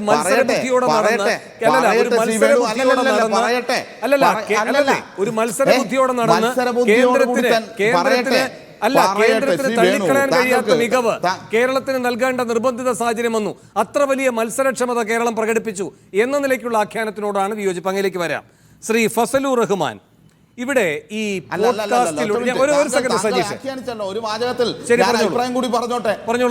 ഒറ്റ വാചകത്തിൽ താങ്കൾ ആഖ്യാനിച്ചു. ഞാൻ എൻ്റെ അഭിപ്രായം പറഞ്ഞിട്ട് അവസാനിപ്പിക്കാം. ഒന്ന്, കേരളം പല കാര്യത്തിലും ലോകത്തിൻ്റെ മുന്നിൽ ഉയർന്നു നിൽക്കുന്നുണ്ട്. ഈ ഘട്ടത്തിൽ വളർന്നു വന്നിട്ടുണ്ട്.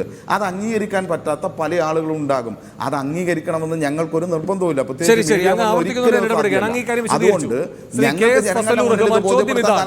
ചോദ്യം ഇതാണ്, ഇപ്പോ ഈ തരൂര് തന്നെ പറയുകയുണ്ടായി, ഞാൻ AICC അധ്യക്ഷ സ്ഥാനത്തേക്ക് മത്സരിച്ചു, പക്ഷേ മര്യാദ കൊണ്ട് കോൺഗ്രസ് എനിക്ക് ഏറ്റവും മാന്യമായ പദവി തന്നെ നൽകി, CWCയിൽ അംഗമാക്കി, പക്ഷെ റോളില്ല.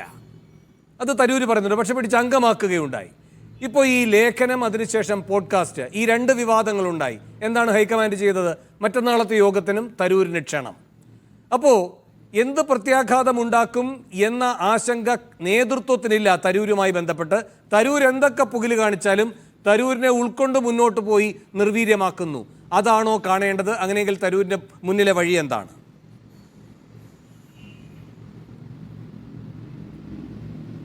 എന്നോടല്ലേ ചോദ്യം? അതെ.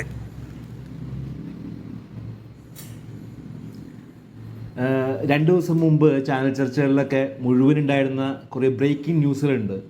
കോൺഗ്രസിന് താക്കീതുമായി തരൂറിൻ്റെ വഴിക്ക്, പടവെട്ടി തരൂർ, അങ്ങനെ പല പല ടൈറ്റിലുകളായിരുന്നു 2 ദിവസം മുമ്പ് കണ്ടിരുന്നത്. അതെന്തായിരുന്നു ബേസ്? ഈ പറഞ്ഞ പോഡ്കാസ്റ്റിൻ്റെ ഒരു ഭാഗം പ്രസിദ്ധീകരിച്ചു വന്നു. അതിന് ബേസ് ചെയ്തിട്ട് എല്ലാ ചാനലുകളും, മുഖ്യധാരാ ചാനലുകളെല്ലാം തന്നെ ബ്രേക്ക് ചെയ്തു ആ വാർത്ത. അതിൽ കോൺഗ്രസിൻ്റെ നേതാക്കന്മാർ, പ്രതിപക്ഷ നേതാവായിക്കോട്ടെ, മുൻ പ്രതിപക്ഷ നേതാവായിക്കോട്ടെ, AICC ജനറൽ സെക്രട്ടറി ആയിക്കോട്ടെ, ഇവരൊക്കെ ഒരു മിതത്വം പാലിച്ചു. അതിൽ അധികം കമൻറ്റുകൾ പറഞ്ഞില്ല. ശ്രീ ശശി തരൂരും അത് കമൻറ്റ് പറഞ്ഞില്ല. അത് പോഡ്കാസ്റ്റ് മുഴുവനായി ഇറങ്ങട്ടെ എന്ന് മാത്രമാണ് പറഞ്ഞത്. അപ്പോൾ കാണാമെന്ന് പറഞ്ഞു, വേറെ ഒന്നും പറഞ്ഞില്ല. പക്ഷെ ചാനലുകൾ മുഴുവൻ അതിനെക്കുറിച്ച് ചർച്ച ചെയ്തു, ഒരുപാട് ബ്രേക്കിങ്ങുകൾ കൊടുത്തു. അത് കാണുന്ന സാധാരണ ജനങ്ങൾക്കും കോൺഗ്രസ് പ്രവർത്തകർക്കും ഒരു കൺഫ്യൂഷൻ ഉണ്ടാക്കി, അല്ലെങ്കിൽ ഒരു കോൺഗ്രസ് പാർട്ടിയിൽ ആകെ ഒരു കലാപമാണ് എന്നൊരു തോന്നലുണ്ടാക്കാൻ ആ 2 ദിവസം മുമ്പത്തെ വാർത്തകൾക്കൊക്കെ സാധിച്ചു. കോൺഗ്രസിൽ കലാപം, അല്ലെങ്കിൽ തരൂരിൻ്റെ ഇഷ്ടത്തിന് നടക്കുന്നു, അങ്ങനത്തെ ഒരുപാട് തോന്നലുകൾ ഉണ്ടാക്കാൻ പറ്റിയിരുന്നു. പക്ഷെ അന്ന് രാത്രി ആ ഇൻ്റർവ്യൂവിൻ്റെ വീഡിയോ ഒരു 4 മിനിറ്റ് പുറത്തു വന്നു. ആ ഇൻ്റർവ്യൂ കണ്ട ഒരാൾക്ക് പോലും പറയാൻ പറ്റില്ല തരൂർ പാർട്ടിക്കെതിരെ സംസാരിച്ചു എന്നുള്ളത്. കാരണം എനിക്ക് മുന്നിൽ പല ഓപ്ഷനുകളുണ്ട് എന്ന് പറഞ്ഞിട്ട് പറയുമ്പോൾ തരൂർ കൃത്യമായിട്ട് പറയുന്നുണ്ട് എന്തൊക്കെയാണ് ഓപ്ഷൻ എന്നുള്ളത്. എഴുത്താണ്, വായനയാണ്, പ്രഭാഷണങ്ങളാണ്, വ്യക്തമായി പറയുന്നുണ്ട്. പക്ഷെ അതിനെക്കുറിച്ചൊന്നും രാവിലെ നടന്ന ചർച്ചകളൊന്നും കണ്ടില്ല. ഇന്നിപ്പോൾ എൻ്റെ ചാനലിൽ ചർച്ചയ്ക്ക് വിളിച്ചപ്പോഴും ഞാൻ വിചാരിച്ചത് ഇതിൻ്റെ ടോപ്പിക്ക് കണ്ടപ്പോൾ പോഡ്കാസ്റ്റിൻ്റെ പ്രത്യാഘാതം എന്ന് പറഞ്ഞപ്പോൾ ഞാൻ വിചാരിച്ചു ഒരുപക്ഷെ പശ്ചാത്താപം കൊണ്ടായിരിക്കും. കാരണം അന്ന് കുറേ നെഗറ്റീവായിട്ട് പറഞ്ഞതല്ലേ, ഇന്നപ്പോൾ അതൊന്ന് മാറ്റി പറയാൻ എന്ന് വിചാരിച്ചിട്ടായിരിക്കും വിചാരിച്ചു. പക്ഷേ ശ്രീ വേണു, താങ്കളുടെ അവതരണം തുടങ്ങുന്നത് തന്നെ കേരളത്തിൽ തരൂരിന് റോളില്ല എന്നുള്ളതും ഇപ്പോൾ താങ്കൾ പറഞ്ഞതും കേരളത്തിൽ റോളില്ല എന്നുള്ള കാര്യം പറഞ്ഞുകൊണ്ട് തന്നെയാണ്. ഈ പോഡ്കാസ്റ്റ് ഞാൻ പല ആവർത്തി കണ്ടു. എനിക്ക് എവിടെയും കോൺഗ്രസിനെതിരെ പറയുന്നതായിട്ട് എനിക്ക് തോന്നിയിട്ടില്ല. പല ആവർത്തി ഞാൻ കണ്ടു, പല ഭാഗങ്ങൾ കണ്ടു. പല ആവർത്തി കണ്ടപ്പോ അങ്ങയുടെ ശ്രദ്ധയിൽ വരാതെ പോയതാണോ എന്ന് എനിക്ക് സംശയമുള്ള ഒന്ന് രണ്ട് കാര്യങ്ങൾ പറയാം. ഒരു സെക്കൻഡ് ശ്രീ ഫസലുർ റഹ്മാൻ. ഒന്ന്, ഇപ്പോ വിദേശകാര്യ സഹമന്ത്രിയായിരുന്നു, പക്ഷേ ഈ സ്റ്റാൻഡിംഗ് കമ്മിറ്റിയുടെ ചെയർമാൻ സ്ഥാനവും എനിക്ക് നൽകുകയുണ്ടായി. വിദേശകാര്യത്തിൽ പോലും എന്നോടൊരു അഭിപ്രായം ചോദിക്കാറില്ല. അത് ഒരു മേന്മയാണോ? ഈ കോൺഗ്രസിൽ തരൂർ അനുഭവിക്കുന്ന മേന്മയാണോ? ഇപ്പൊ താങ്കൾ പറഞ്ഞൊരു ടോണിലല്ല തരൂർ സംസാരിച്ചത്. ഏത് ടോണോ ആയിക്കൊള്ളട്ടെ, എന്നോട് അഭിപ്രായം ഈ കാര്യത്തിൽ കോൺഗ്രസ് ചോദിക്കുന്നില്ല എന്ന് തരൂർ പറഞ്ഞതിന്റെ അർത്ഥം എന്താണ്? അല്ലല്ല ഫസലു, എന്താണ് ഒരു അരമണിക്കൂറായിട്ട് ഞാനിത് കേട്ടുകൊണ്ടിരിക്കുകയാണ്. ഞാനത് തീർച്ചയായിട്ടും ഞാനിന് മറുപടി പറയാം. ഞാൻ അതിന് മുമ്പ് ഓക്കെ, എന്നാൽ അതിൽ നിന്ന് പറഞ്ഞുകൊണ്ട് തുടങ്ങാം. ഇത് അവതാരക ചോദിക്കുകയാണ്, ഇതിലെ കാര്യങ്ങൾ പല ചോദ്യങ്ങൾ ചോദിച്ചു പോകുന്നതിൻ്റെ ഇടയ്ക്ക് ചോദിക്കുന്നൊരു ചോദ്യമാണ്. ഇതിൽ വിദേശകാര്യങ്ങൾ ഇപ്പോൾ ഇത് പാർട്ടി ചോദിക്കാറുണ്ടോ എന്ന് ചോദിച്ചപ്പോൾ ഇല്ല, അതിന് ചോദിച്ചിട്ടില്ല എന്ന് പറഞ്ഞു. അതിൻ്റെ കൂടെ തന്നെ ആ ഒഴുക്കി തന്നെ അദ്ദേഹം പറയുന്ന കാര്യമുണ്ട്, എല്ലാ കാര്യങ്ങളും എല്ലാവരുമായിട്ട് ചർച്ച ചെയ്യാൻ പറ്റില്ലല്ലോ. അങ്ങനെ ഒരു വാചകം അതിനുശേഷം ഇല്ല. പിന്നെ അങ്ങനെ ഒരു വാചകം അതിനുശേഷം ഇല്ല. ഇല്ല ഇല്ല ഇല്ല ഇല്ല ഈ പറയുന്ന വാചകത്തിന് ശേഷം അങ്ങനെ ഒരു വാചകം ഇല്ല. അതിൽ ആ ഒഴുക്കിൽ പറഞ്ഞു ഒരു ഒഴുക്കുമില്ല. അവിടെ ആ വാചകം പറഞ്ഞതിന് അടുത്ത ചോദ്യം കേട്ടതാണ്. അവിടെ അതാ ഞാൻ പറഞ്ഞത്, ഞാനും കേട്ടതാണ്. അവിടെ ആ വാചകം കഴിയുന്നു, അടുത്ത ചോദ്യം. അടുത്ത ചോദ്യം അല്ലല്ല, അടുത്ത ചോദ്യം വരുമ്പോ പിന്നെ അതിന്റെ അടുത്ത ഉത്തരമാണ്. അല്ലല്ല, ഇനി അടുത്തത് ഫസലു, ഇനി അടുത്തത് ഇവിടെ കേരളത്തിലെ സാഹചര്യത്തെ പറ്റി എന്താണ് പറയുന്നത്? ഇവിടെ ഒരു സെക്കൻഡ്, ഇവിടെ ഒരു പിടി നേതാക്കന്മാരുണ്ട് പക്ഷെ പ്രവർത്തകരില്ല. ഒരു പിടി നേതാക്കന്മാരുണ്ട് പക്ഷെ പ്രവർത്തകരില്ല. ഇവിടെ കേന്ദ്രത്തിൽ BJPയും ഒരു സെക്കൻഡ്, കേരളത്തിൽ CPMഉം നല്ല സംഘടനാ പാടവത്തോടെ പ്രവർത്തിക്കുന്നു. നമുക്ക് ബൂത്തിൽ പോലും ഇരിക്കാൻ ആളില്ലാത്ത സ്ഥിതി. ഇത് കോൺഗ്രസിന് അനുകൂലമായി നല്ല മികവുള്ള പ്രവർത്തനം എന്ന അംഗീകാരമാണോ നൽകുന്നത്? അംഗീകാരമല്ല പറയുന്നത്. ഞാൻ ആദ്യം ഒരു കാര്യം ഞാൻ വേണോട് ചോദിക്കുകയാണ്. താങ്കൾ ചോദിച്ച ചോദ്യങ്ങൾക്ക് എനിക്ക് മറുപടി പറയാൻ അവസരം തരുന്നില്ല. ആദ്യം ചോദിച്ച റോളിനെ കുറിച്ച് ചോദിച്ചു, അതിനെക്കുറിച്ചൊക്കെ ഞാൻ മറുപടി പറയുമ്പോഴത്തേക്കും അടുത്ത ചോദ്യം ചോദിക്കുന്നു. എനിക്ക് ഒന്നെങ്കിലും മുഴുവൻ സമയം തരും. ഇപ്പോൾ തന്നെ അരമണിക്കൂർ കഴിഞ്ഞപ്പോഴാണ് എനിക്ക് സംസാരിക്കാൻ അവസരം കിട്ടിയത്. ഞാൻ 1 by 1 ആയിട്ട് പറയാം, അല്ലെങ്കിൽ എല്ലാത്തിനും കേൾക്കാൻ ഒരു ക്ഷമ ഉണ്ടാവണം. പറഞ്ഞോളൂ ഫസലു, വേഗം. ആദ്യം റോളിനെ കുറിച്ച് പറയാം. ഇപ്പോൾ ഇതിൽ പറഞ്ഞ റോളില്ലേ, ഇപ്പോൾ കേരളത്തിൽ റോളില്ല എന്ന് പറയുമ്പോൾ അതിൽ തന്നെ ശശി തരൂരിന് ആ ഇന്റർവ്യൂവിൽ പറയുന്നൊരു കാര്യമുണ്ട്. എനിക്ക് ഇപ്പോൾ കേരളത്തിൽ എങ്ങനെയാണ് എത്തുന്നത്, കേരളത്തിൽ പ്രവർത്തിക്കാൻ, കേരളത്തിലോട്ട് പ്രവർത്തനം മാറ്റുകയാണോ എന്നൊക്കെ ചോദിക്കുന്ന സമയത്ത് പറയുന്നത്, ഞാൻ ഓൾറെഡി കേരളത്തിലുണ്ട്, എൻ്റെ പ്രവർത്തന മേഖല കേരളമാണ്. കഴിഞ്ഞ നിയമസഭാ ഇലക്ഷനിൽ മാനിഫെസ്റ്റോ, കേരളത്തിൽ കോൺഗ്രസിൻ്റെ മാനിഫെസ്റ്റോ ഉണ്ടാക്കാനുള്ള കമ്മിറ്റി ഹെഡ് ചെയ്ത ശ്രീ തരൂരാണ്.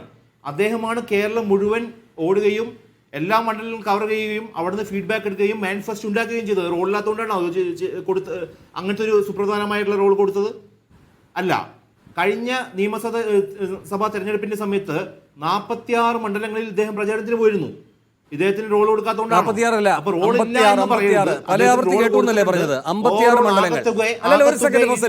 ഇങ്ങനെയാണെങ്കിൽ താങ്കൾ ആവർത്തിച്ച് കേൾക്കേണ്ടതില്ല, കാരണം ഒരു തവണ കേട്ടാലും മതി. ഞാൻ ഒറ്റ തവണ കേട്ടുള്ളൂ, പക്ഷെ ശ്രദ്ധയോടെ കേൾക്കുക എന്നുള്ളതാണ്. ഇവിടെ അങ്ങ് പറയുന്ന 2021 കഥയാണ് അങ്ങ് ഈ പറയുന്ന മാനിഫെസ്റ്റോ കമ്മിറ്റിയുടെ അധ്യക്ഷൻ ഈ പറയുന്ന ഘടകകക്ഷികളുമായി എല്ലാം ചേർന്നുകൊണ്ടുള്ള ആശയവിനിമയം, 56 മണ്ഡലങ്ങളിൽ പ്രചാരണം. പക്ഷേ അതിനോട് ചേർത്ത് അദ്ദേഹം പറയുന്ന ഭാഗം താങ്കൾ മനഃപൂർവ്വം വിഴുങ്ങുകയാണ്. എന്താണ് ആ ഭാഗം? അതിന് തൊട്ട് മുൻപ് കുറച്ച് റോള്, അതിനു മുൻപ് ഒരു റോളുമില്ല. 3 നിയമസഭാ തെരഞ്ഞെടുപ്പുകളുടെ ഘട്ടം പറഞ്ഞുകൊണ്ടാണ് അല്ലേ? ആ ഭാഗം എന്താ പറയാത്തത്? എന്നിട്ട് പറയുകയാണ് 2026 എനിക്ക് എന്ത് റോളിന് നൽകുമെന്ന് അറിയില്ല.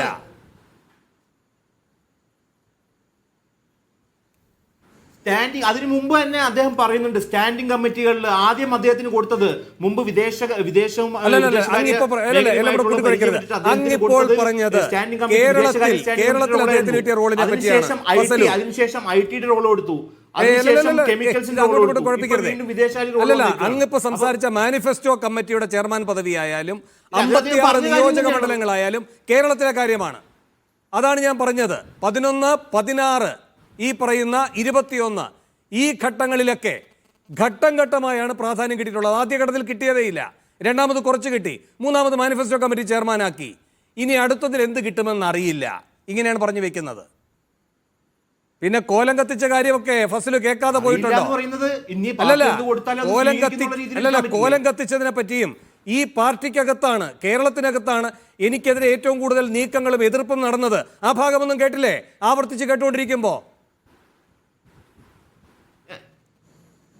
ഇല്ല വേണു, ഇതില് അങ്ങനെയാണെങ്കിൽ BJP-യെ പടിക്ക് പുറത്ത് നിർത്തി എന്നൊക്കെ ടൈറ്റിൽ കൊടുക്കാൻ പാകത്തിന് പറയാനുള്ള ഒരുപാട് കാര്യങ്ങൾ പറഞ്ഞിട്ടുണ്ട്. ഞാൻ പറഞ്ഞ ഭാഗങ്ങൾ തരൂർ പറഞ്ഞിട്ടുണ്ടോ ഇല്ലയോ? അതാണ് അദ്ദേഹം പറഞ്ഞു പോയിട്ടുള്ള കാര്യങ്ങളാണ് നിങ്ങൾ ആ ഒരു ഭാഗം മാത്രം അടർത്തിയെടുത്ത് പറയാൻ നോക്കുന്നത്. അത് ശരിയല്ല. ഇതിന് ഈ ആകെ തുകയിൽ ഇന്ന് ഈ കോൺഗ്രസ് പാർട്ടിക്കെതിരെ അദ്ദേഹം കാര്യമായിട്ട് ഒന്നും പറഞ്ഞിട്ടില്ല. ഇതുവരെ നടന്ന ഒരു അദ്ദേഹത്തിന്റെ പറയുന്ന ശൈലിയിൽ കുറച്ച് കാര്യങ്ങൾ പറഞ്ഞു പോയിട്ടുണ്ട്. മലയാളത്തിൽ അദ്ദേഹം പറഞ്ഞ ഇന്റർവ്യൂവിൽ ഇപ്പൊ ഇംഗ്ലീഷിൽ പറഞ്ഞാണെങ്കിൽ അർത്ഥം വേറെ രീതിയിൽ വ്യാഖ്യാനിച്ചെന്ന് പറയാം. ഇതിലിപ്പോൾ അങ്ങനെയും പറയാൻ പറ്റില്ല. വളരെ വ്യക്തമായി തന്നെ അദ്ദേഹം കാര്യങ്ങൾ പറഞ്ഞിട്ടുണ്ട്. അതിൽ കോൺഗ്രസ് പാർട്ടിയെ എതിർത്തിട്ടുള്ള കാര്യങ്ങളാണെന്ന് എനിക്ക് തോന്നിയിട്ടുമില്ല. ശ്രീകുമാർ മനയിൽ, ഇവിടെ ഇപ്പോൾ വലിയ റോളുകൾ കേന്ദ്രത്തിലും കേരളത്തിലും ഒന്നുമില്ല എന്ന ഇച്ഛാഭംഗം പ്രകടമാണ് ഈ പോഡ്കാസ്റ്റിൽ, അതുപോലെ തന്നെ നേരത്തെ വന്നിരിക്കുന്ന ലേഖനത്തിലുമൊക്കെ തരൂരിൻ്റേതായി. പക്ഷെ അപ്പോഴും തരൂരിന് കേരളത്തിലൊരു റോളിൻ്റെ സാധ്യത തെളിയുന്ന അന്തരീക്ഷം രൂപപ്പെടുന്നുണ്ടോ? കാരണം ഈ കനഗോലുവിൻ്റെ റിപ്പോർട്ട് വരുന്നു, അതുകൂടാതെ 2 ഏജൻസികളെ വെച്ചിട്ടുള്ള റിപ്പോർട്ട്, കേരളത്തെ 3 മേഖലകളായി തിരിച്ച് AICC സെക്രട്ടറിമാരെ ഇവിടേക്ക് അയച്ച് കേന്ദ്ര നേതൃത്വം നടത്തിയ പഠനത്തിൻ്റെ റിപ്പോർട്ട്. ഇതിൻ്റെയൊക്കെ അടിസ്ഥാനത്തിൽ സമഗ്രമായ അഴിച്ചുപണിയിലേക്ക് പോവുകയാണ് KPCC. അങ്ങനെ വരുമ്പോൾ ഈ സമവാക്യങ്ങൾ മാറി മറിയുക, അതിലൊരു സാധ്യതയായി തരൂരിനും ഒരിടം കിട്ടുക, അങ്ങനെയൊക്കെയുള്ള സാഹചര്യം തരൂർ ആഗ്രഹിച്ചാലും ഇല്ലെങ്കിലും ഇവിടെ ഒരുങ്ങുന്നുണ്ടോ? വേണു, കോൺഗ്രസിൻ്റെ സ്വഭാവം അനുസരിച്ചിട്ട് തരൂർ നയിക്കണമോ വേണ്ടയോ എന്ന് തീരുമാനിക്കേണ്ടത് കോൺഗ്രസ് ഹൈക്കമാൻഡാണ്. ഇവിടെ നമ്മൾ ഈ പറയുന്ന പോലെ സംസ്ഥാന നേതൃത്വത്തിനും തരൂരിനൊന്നും ആ കാര്യത്തിൽ വലിയ റോളില്ല. കാരണം തരൂർ നയിക്കണമെങ്കിൽ അത് കോൺഗ്രസ് ഹൈക്കമാൻഡിൻ്റെ നിർദ്ദേശപ്രകാരം തരൂർ നേതൃത്വം ഏറ്റെടുത്ത് അദ്ദേഹമായിരിക്കും മുഖ്യമന്ത്രി എന്നുള്ളൊരു ധാരണ വരുത്തിക്കൊണ്ടായിരിക്കണമല്ലോ തെരഞ്ഞെടുപ്പിനെ നേരിടുന്നത്.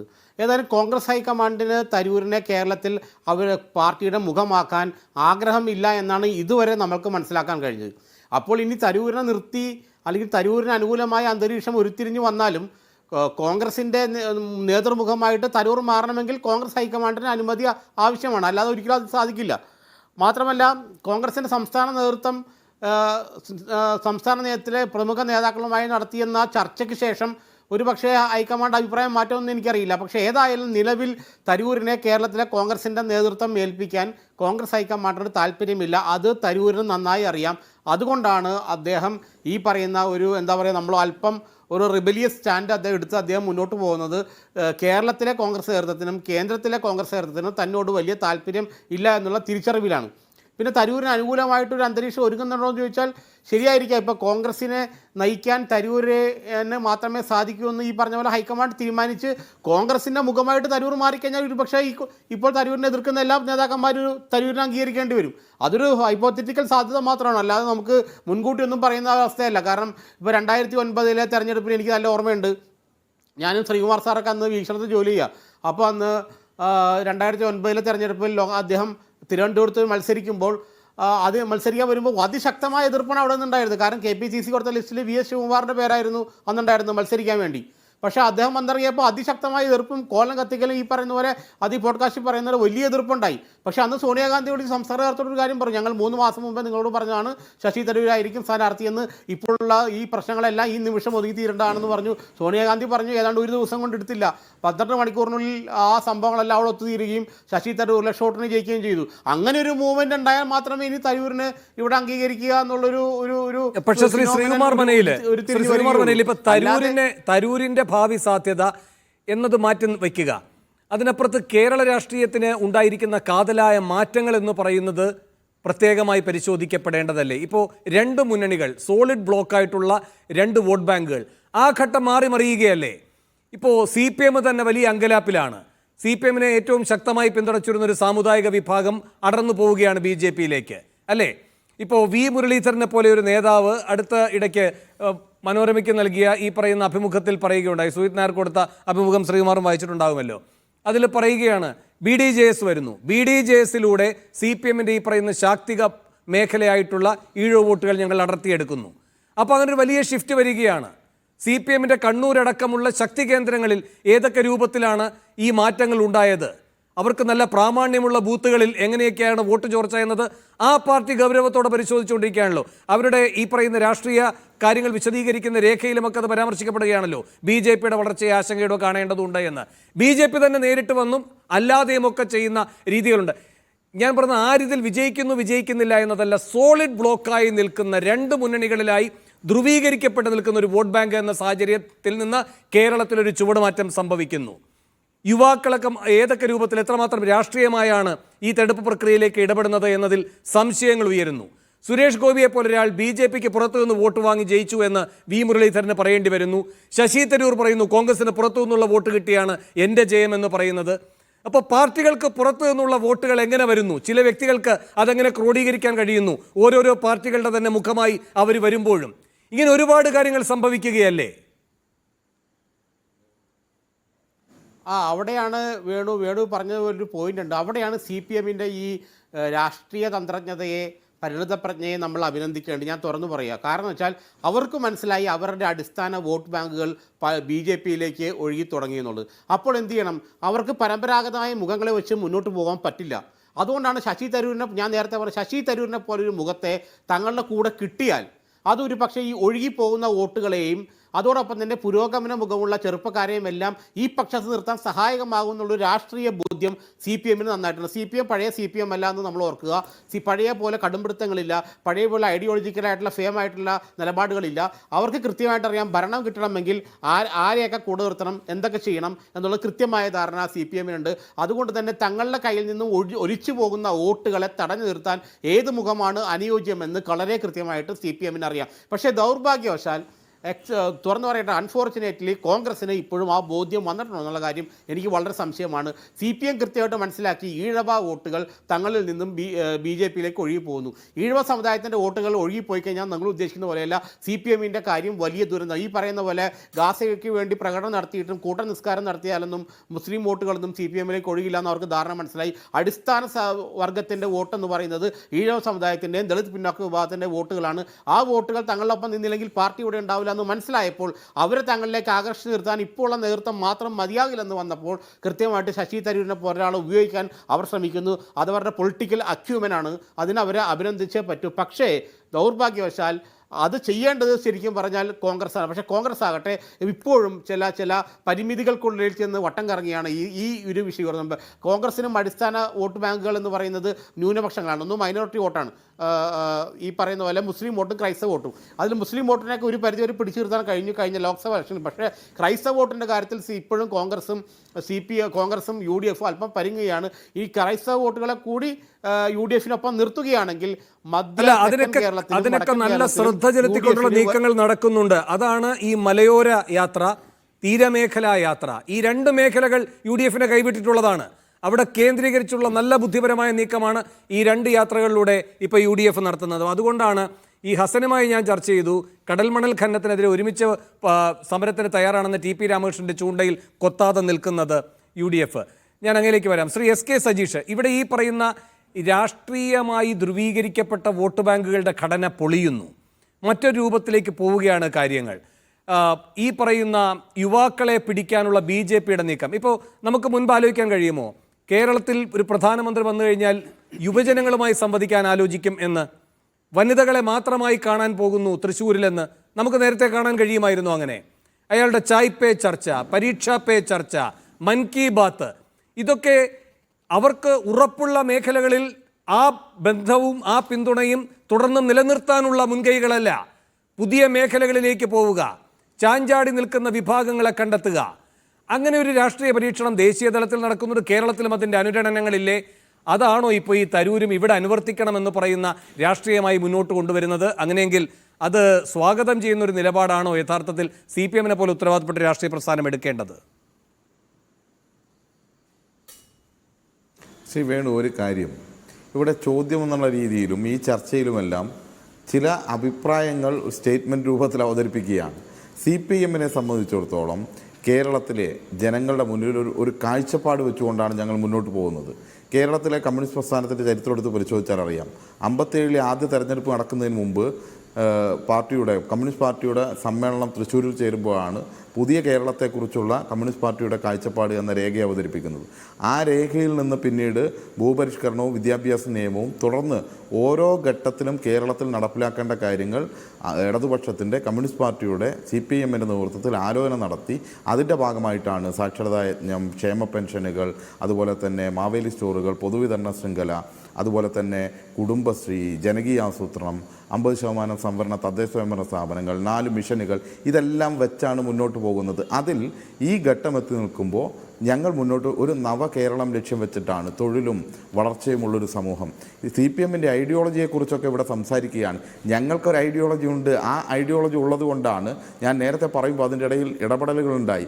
ഈ രാജ്യം ലോകത്ത് ഏറ്റവും കൂടുതൽ അതിദരിദ്രരുള്ള രാജ്യമായി ഐക്യരാഷ്ട്രസഭ പറയുമ്പോൾ കേരളത്തിൻ്റെ മുഖ്യമന്ത്രി പറയുകയാണ്, അടുത്ത കേരളപ്പിറവിയിൽ 2025 നവംബർ 1-ാം തീയതി അതിദരിദ്രരില്ലാത്ത സംസ്ഥാനമായി കേരളത്തെ പ്രഖ്യാപിക്കും. ഈ വാചകമടിക്കുന്ന കോൺഗ്രസും BJPയും സകല ആളുകളും 1000 വർഷം ഇന്ത്യ ഭരിച്ചാൽ അതിദരിദ്രരില്ലാത്ത രാജ്യമാണ് ഇന്ത്യ എന്ന് പ്രഖ്യാപിക്കാൻ വേണ്ടി പറ്റുമോ? ഇന്ത്യയിൽ ഏതെങ്കിലും കോൺഗ്രസ് ഭരിക്കുന്ന, BJP ഭരിക്കുന്ന, മറ്റു തരം ഭരിക്കുന്ന സംസ്ഥാനം അതിദരിദ്രരില്ലാത്ത സംസ്ഥാനമാക്കി മാറ്റാൻ വേണ്ടി കഴിയുമോ? ഒരു വശത്ത് ദാരിദ്ര്യവും ഒരു സമൂഹത്തെ വഴങ്ങുന്നത് വാക്കിന്റെ ഇടയിൽ കൂടി അല്ല വഴങ്ങുന്നത്. ഈ രീതി ശരിയല്ല. വാക്ക് പൂർത്തീകരിച്ചിട്ടാണ് വഴങ്ങല്, അല്ലാതെ വാചകത്തിന്റെ ഇടയിൽ കൂടെയുള്ള വഴങ്ങലൊന്നുമില്ല. അല്ല, പറയട്ടെ, പറഞ്ഞു അല്ലാതെ പൊള്ളുന്നുണ്ടെങ്കിൽ പൊള്ളുക, അത്രേ മാർഗമുള്ളൂ. അതായത് കേരളത്തിൻ്റെ വികസനത്തെക്കുറിച്ച് വ്യക്തമായ കാഴ്ചപ്പാടുണ്ട്. അതുകൊണ്ടാണ് ഒരു വശത്ത് വൻകിട പദ്ധതികളും അടിസ്ഥാന സൗകര്യത്തിൻ്റെ വികസനവും എല്ലാം ഓരോ ഘട്ടത്തിലും മുന്നേറ്റമുണ്ടാക്കി തന്നെ മുന്നോട്ട് പോയിക്കൊണ്ടിരിക്കുന്നു. ആ മുന്നേറ്റത്തെ കേരളത്തിലെ ജനതയ്ക്ക് കാണാൻ വേണ്ടി കഴിയുന്നുണ്ട്.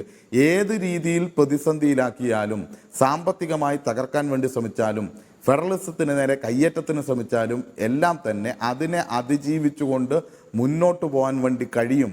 അതിനുള്ള ആത്മവിശ്വാസം CPM ലഭിക്കുന്നത് CPM സ്വീകരിക്കുന്ന, ഇടതുപക്ഷം സ്വീകരിക്കുന്ന ഈ നിലപാടിനൊപ്പം ജനങ്ങൾ അണിനിരക്കുന്നു എന്നതുകൊണ്ട് തന്നെ ഇവിടെ ശ്രീ N. ശ്രീകുമാർ ആയാലും ശരി,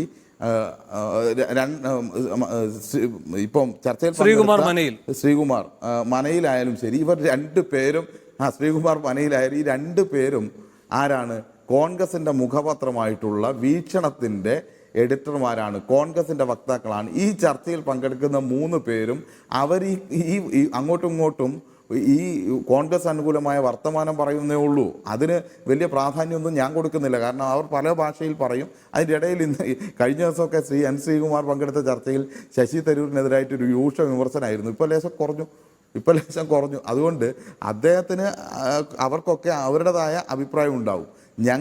ഞങ്ങൾ ഈ കേരളത്തെ മുന്നോട്ട് നയിക്കാൻ ആണ് ലക്ഷ്യം വെക്കുന്നത്. അതുകൊണ്ട് തന്നെയാണ് ഞങ്ങൾക്ക് അഭിമാനമുണ്ട്. ശരി സജീഷ്, അങ്ങനെ വേഗം ശ്രീ മനയിൽ അങ്ങ് പറയാമെന്ന് എന്താണ്? സജീഷ വരാം, അങ്ങ് ആവർത്തിക്കുന്നതുകൊണ്ടാണ്, മറ്റൊന്നും തോന്നരുത്. ശ്രീ മനയിൽ വേഗം. വേണു, 1940-കളിൽ ഇന്ത്യയിലെ 1940-കളിൽ ഇന്ത്യയിലെ ഏറ്റവും ദാരിദ്ര്യം കുറഞ്ഞ സംസ്ഥാനമായിരുന്നു തിരുവിതാംകൂറും കൊച്ചിയും. അപ്പോൾ ദാരിദ്ര്യം കുറഞ്ഞത് എന്നുള്ളത് പിണറായി സർക്കാരിൻ്റെ മേന്മയൊന്നുമല്ല. രണ്ടാമത്തെ കാര്യം, ഭൂപരിഷ്കരണവും കമ്മ്യൂണിസ്റ്റ് പാർട്ടികളുടെ മേന്മയല്ല. ഭൂപരിഷ്കരണം എന്ന് പറയുന്നത് 1930-കളിൽ തന്നെ AICC സമ്മേളനങ്ങളിലെ പ്രമേയങ്ങളിലെ ഒരു പ്രധാന ഭാഗമായിരുന്നു ഭൂപരിഷ്കരണം. 1954 തിരുക്കൊച്ചി മന്ത്രിസഭയിൽ PS നടരാജപിള്ളയാണ് ആദ്യത്തെ പൈലറ്റ് ഡ്രാഫ്റ്റിൻ്റെ ഭൂപരിഷ്കരണം അവതരിപ്പിച്ചത്. അതോടൊപ്പം തന്നെ 1957 നിങ്ങൾ നവകേരളം എന്ന് പറഞ്ഞു തുടങ്ങി. 57 MS മന്ത്രിസഭയും പറഞ്ഞ് ഞങ്ങൾ നവകേരളം സൃഷ്ടിക്കുന്നതാണ്. 2024 ഇപ്പോഴും നവകേരളം സൃഷ്ടിച്ചുകൊണ്ടിരിക്കുകയാണെന്ന് പറഞ്ഞാൽ എൻ്റെ സജീഷ് ഇവരെ തമാശ കോമഡി പറയില്ല ഈ സമയത്തൊന്നും. ശരി സജീഷ് വേഗം. ഭാവി കേരളം അല്ല, ഒരു കാര്യം അദ്ദേഹമാണ് കോമഡി പറഞ്ഞുകൊണ്ടിരിക്കുന്നത്. ഒരു കാര്യം തൊട്ടപ്പുറത്ത് കർണാടകയോ അല്ല, പറയട്ടെ, അല്ല, ഒരു കാര്യം ഈ കോൺഗ്രസ് ഭരിക്കുന്ന സംസ്ഥാനങ്ങൾ ഉണ്ടല്ലോ അപ്പുറത്തൊക്കെ, നിങ്ങൾ ഈ നുണ പറയുമ്പോൾ ആലോചിക്കേണ്ടത് ഇപ്പോൾ സാങ്കേതിക വിദ്യയൊക്കെ വർദ്ധിച്ചു, ആളുകൾ മറ്റ് സംസ്ഥാനങ്ങളിലേക്ക് പോകുന്നുണ്ട്, നിങ്ങൾ ഈ ഭരിക്കുന്ന സംസ്ഥാനങ്ങളിലെല്ലാം എന്താ അവസ്ഥ എന്നുള്ളത് ഒന്ന് പരിശോധിക്കണം. നേരത്തെ ഈ ചർച്ചയുടെ ഇടയിൽ ആശാ വർക്കർമാരുടെ കാര്യം ഉൾപ്പെടെ എടുത്തു പ്രയോഗിക്കുകയാണ്. ഏതെങ്കിലും കോൺഗ്രസ് ഭരിക്കുന്ന സംസ്ഥാനത്ത് ആശാ വർക്കർക്ക് ഈ കേരളത്തിൽ കൊടുക്കുന്നതിനേക്കാൾ കൂടുതൽ ഓണററിയും കൊടുക്കുന്നുണ്ടോ? എന്തൊക്കെ പറയട്ടെ, അതൊന്നും പറയില്ല. എല്ലാ കാര്യത്തിലും വളരെ പുറകിലാണ് അവർ ഭരിക്കുന്ന നിൽക്കുന്നത്. എൻ്റെ പ്രിയപ്പെട്ട സുഹൃത്തെ, ഒരു കാര്യം അല്ലല്ലല്ല അങ്ങനെ പറഞ്ഞാൽ പറയില്ലല്ലോ. ഒരു കാര്യം, താങ്കൾ പറഞ്ഞത് അടിസ്ഥാനരഹിതമായ കാര്യങ്ങളാണ്. ശരി സജീഷ്, ഈ ചർച്ചയുടെ സമയം കഴിഞ്ഞുകൊണ്ട് ഇടപെടുക. എനിക്ക് വേഗം ശ്രീമാറിലേക്ക് കൂടെ പോകണം. വരാൻ കഴിയില്ലെങ്കിൽ ക്ഷമിക്കണം. ശ്രീ വേണു അല്ല ഒറ്റ മിനിറ്റ്. അവർ രണ്ടുപേരും ഒന്നാണ്, വീക്ഷണത്തിന്റെ എഡിറ്റർമാരാണ്. വേറൊരു ഭാഷയിൽ അദ്ദേഹം പറയുന്നുള്ളൂ. ഞാൻ വാചകം അവസാനിപ്പിക്കട്ടെ. അല്ല, വിവരം താങ്കൾക്ക് നല്ലോണം ഉണ്ട്. അത് വിവരമുള്ളവരോട് ചോദിച്ചോ. ഒരു കാര്യം, 1957 EMS അധികാരത്തിൽ വന്ന് ആ ഗവൺമെന്റ് 5 ദിവസം കൊണ്ട് ഇറക്കിയ ഒരു ഓർഡിനൻസ് ഉണ്ട്, കോൺഗ്രസ് എതിർത്ത ഓർഡിനൻസ്. ആ ഓർഡിനൻസിന്റെ പേര് കുടിയിറക്കൽ നിരോധന നിയമം എന്നാണ്. അന്ന് മുതലാണ് കേരളത്തിലെ മനുഷ്യർക്ക് ഭൂമിയിൽ അവകാശമുണ്ടായി. ആട്ടി ഓടിക്കപ്പെടുന്ന മനുഷ്യരെ ഈ ഭൂമിയുടെ അവകാശികളാക്കി മാറ്റിയ അന്ന് മുതലാണ്. ആ ഭൂപരിഷ്കരണത്തിനെതിരായിട്ടും അതുപോലെ തന്നെ വിദ്യാഭ്യാസ നിയമത്തിനെതിരായി വിമോചന സമരം നടത്തി അമേരിക്കൻ CIA പണവും വാങ്ങിയെന്ന് AK ആന്റണിക്ക് ഉൾപ്പെടെ പിന്നീട് സമ്മതിക്കേണ്ടി വന്ന ഒരു ചരിത്രം കേരളത്തിനുണ്ട്. ആ നിങ്ങളുടെ പിന്തിരിപ്പൻ ചരിത്രത്തിൽ നിന്ന് മാറി ഇന്ന് കാണുന്ന കേരളം ഇന്ത്യയിലെ നമ്പർ 1 സ്ഥാനങ്ങളിൽ ആരോഗ്യ മേഖലയിൽ, വിദ്യാഭ്യാസ മേഖലയിൽ, മറ്റോരോ മേഖലയിൽ, സാക്ഷരത, മറ്റ് സാമൂഹ്യ പ്രവർത്തനങ്ങൾ, എല്ലാ കാര്യങ്ങളിലേക്കും എത്തിയത് വിവിധ ഘട്ടങ്ങളിലെ ഇടതുപക്ഷത്തിന്റെ പദ്ധതികളിലൂടെയാണ്. ഏതെങ്കിലും സമയം കഴിഞ്ഞു. വളരെ ചുരുക്കി ശ്രീ എൻ ശ്രീകുമാർ, മറ്റന്നാളത്തെ യോഗത്തിൽ കോൺഗ്രസിന്റെ മറ്റന്നാളത്തെ യോഗത്തിൽ എന്ത് സംഭവിക്കും? ശ്രീ എൻ ശ്രീകുമാർ വേഗം. വേണു, മറ്റന്നാളത്തെ യോഗത്തിൽ കോൺഗ്രസിൻ്റെ തീരുമാനം ഞാനല്ലല്ലോ പറയാം. ഇവിടെ സജീഷ് ഒരു കാര്യം തെറ്റിദ്ധരിപ്പിക്കരുത്. ഞാൻ വീക്ഷണത്തിൻ്റെ എഡിറ്റർ അല്ല, ഇപ്പം ആയിരുന്നു 6 വർഷം മുമ്പ്. ഇപ്പം ഞാൻ എഡിറ്റർ അല്ല. അപ്പോൾ ഈ കേൾക്കുന്നവരെ വീക്ഷണത്തിൻ്റെ ആളായതുകൊണ്ട് കോൺഗ്രസിന് വേണ്ടി വാദിക്കുന്നത് ഒരു തെറ്റിദ്ധാരണ പരത്താനാണ്. സജീഷേ, നിങ്ങൾക്കൊരു ഒരു മിനിറ്റ് സതീഷ്, ഒരു മിനിറ്റ്. സതീഷ്, ഒരു മിനിറ്റ്, ഞാൻ ഒരു കാര്യം പറഞ്ഞോട്ടെ. നിങ്ങൾക്ക് ആശയവും നയവും ഒക്കെ നിങ്ങൾ പറഞ്ഞല്ലോ. ഒരു മിനിറ്റ് ഞാൻ പറയട്ടെ. അതായത് ഒരു മിനിറ്റ് സതീഷ്, ആയിക്കോട്ടെ. ഞാൻ അഭിമാനത്തോടെ CPM ആണെന്ന് പറയും. നിങ്ങൾ എന്തിനാണ് ഇങ്ങനെ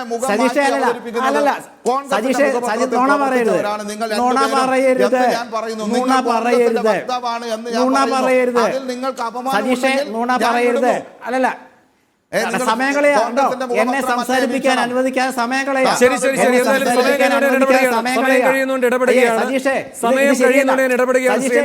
സജീഷിന് സമയമില്ല. ശ്രീ ഫസലു, അങ്ങയിലേക്ക് വീണ്ടും വരാൻ കഴിയാത്തതിൽ ക്ഷമിക്കണം. എന്തായാലും നിരന്തരമായി കോൺഗ്രസ് നേതൃത്വത്തെ വിമർശിച്ചുകൊണ്ടിരിക്കുകയാണ് തരൂർ. ആ തരൂരിനെ സ്വീകരിച്ചുകൊണ്ടിരിക്കുകയാണ് കോൺഗ്രസ്, അതേസമയം അംഗീകരിക്കാതിരിക്കുകയും ചെയ്യുന്നു. ആ തന്ത്രം തന്നെയാണോ മറ്റന്നാളത്തെ നേതൃയോഗത്തിലും ഉണ്ടാകാൻ പോകുന്നത് എന്നതാണ് ഇനി അറിയേണ്ടത്. വളരെയധികം നന്ദി ഈ ചർച്ചയിൽ പങ്കെടുത്ത എല്ലാവർക്കും.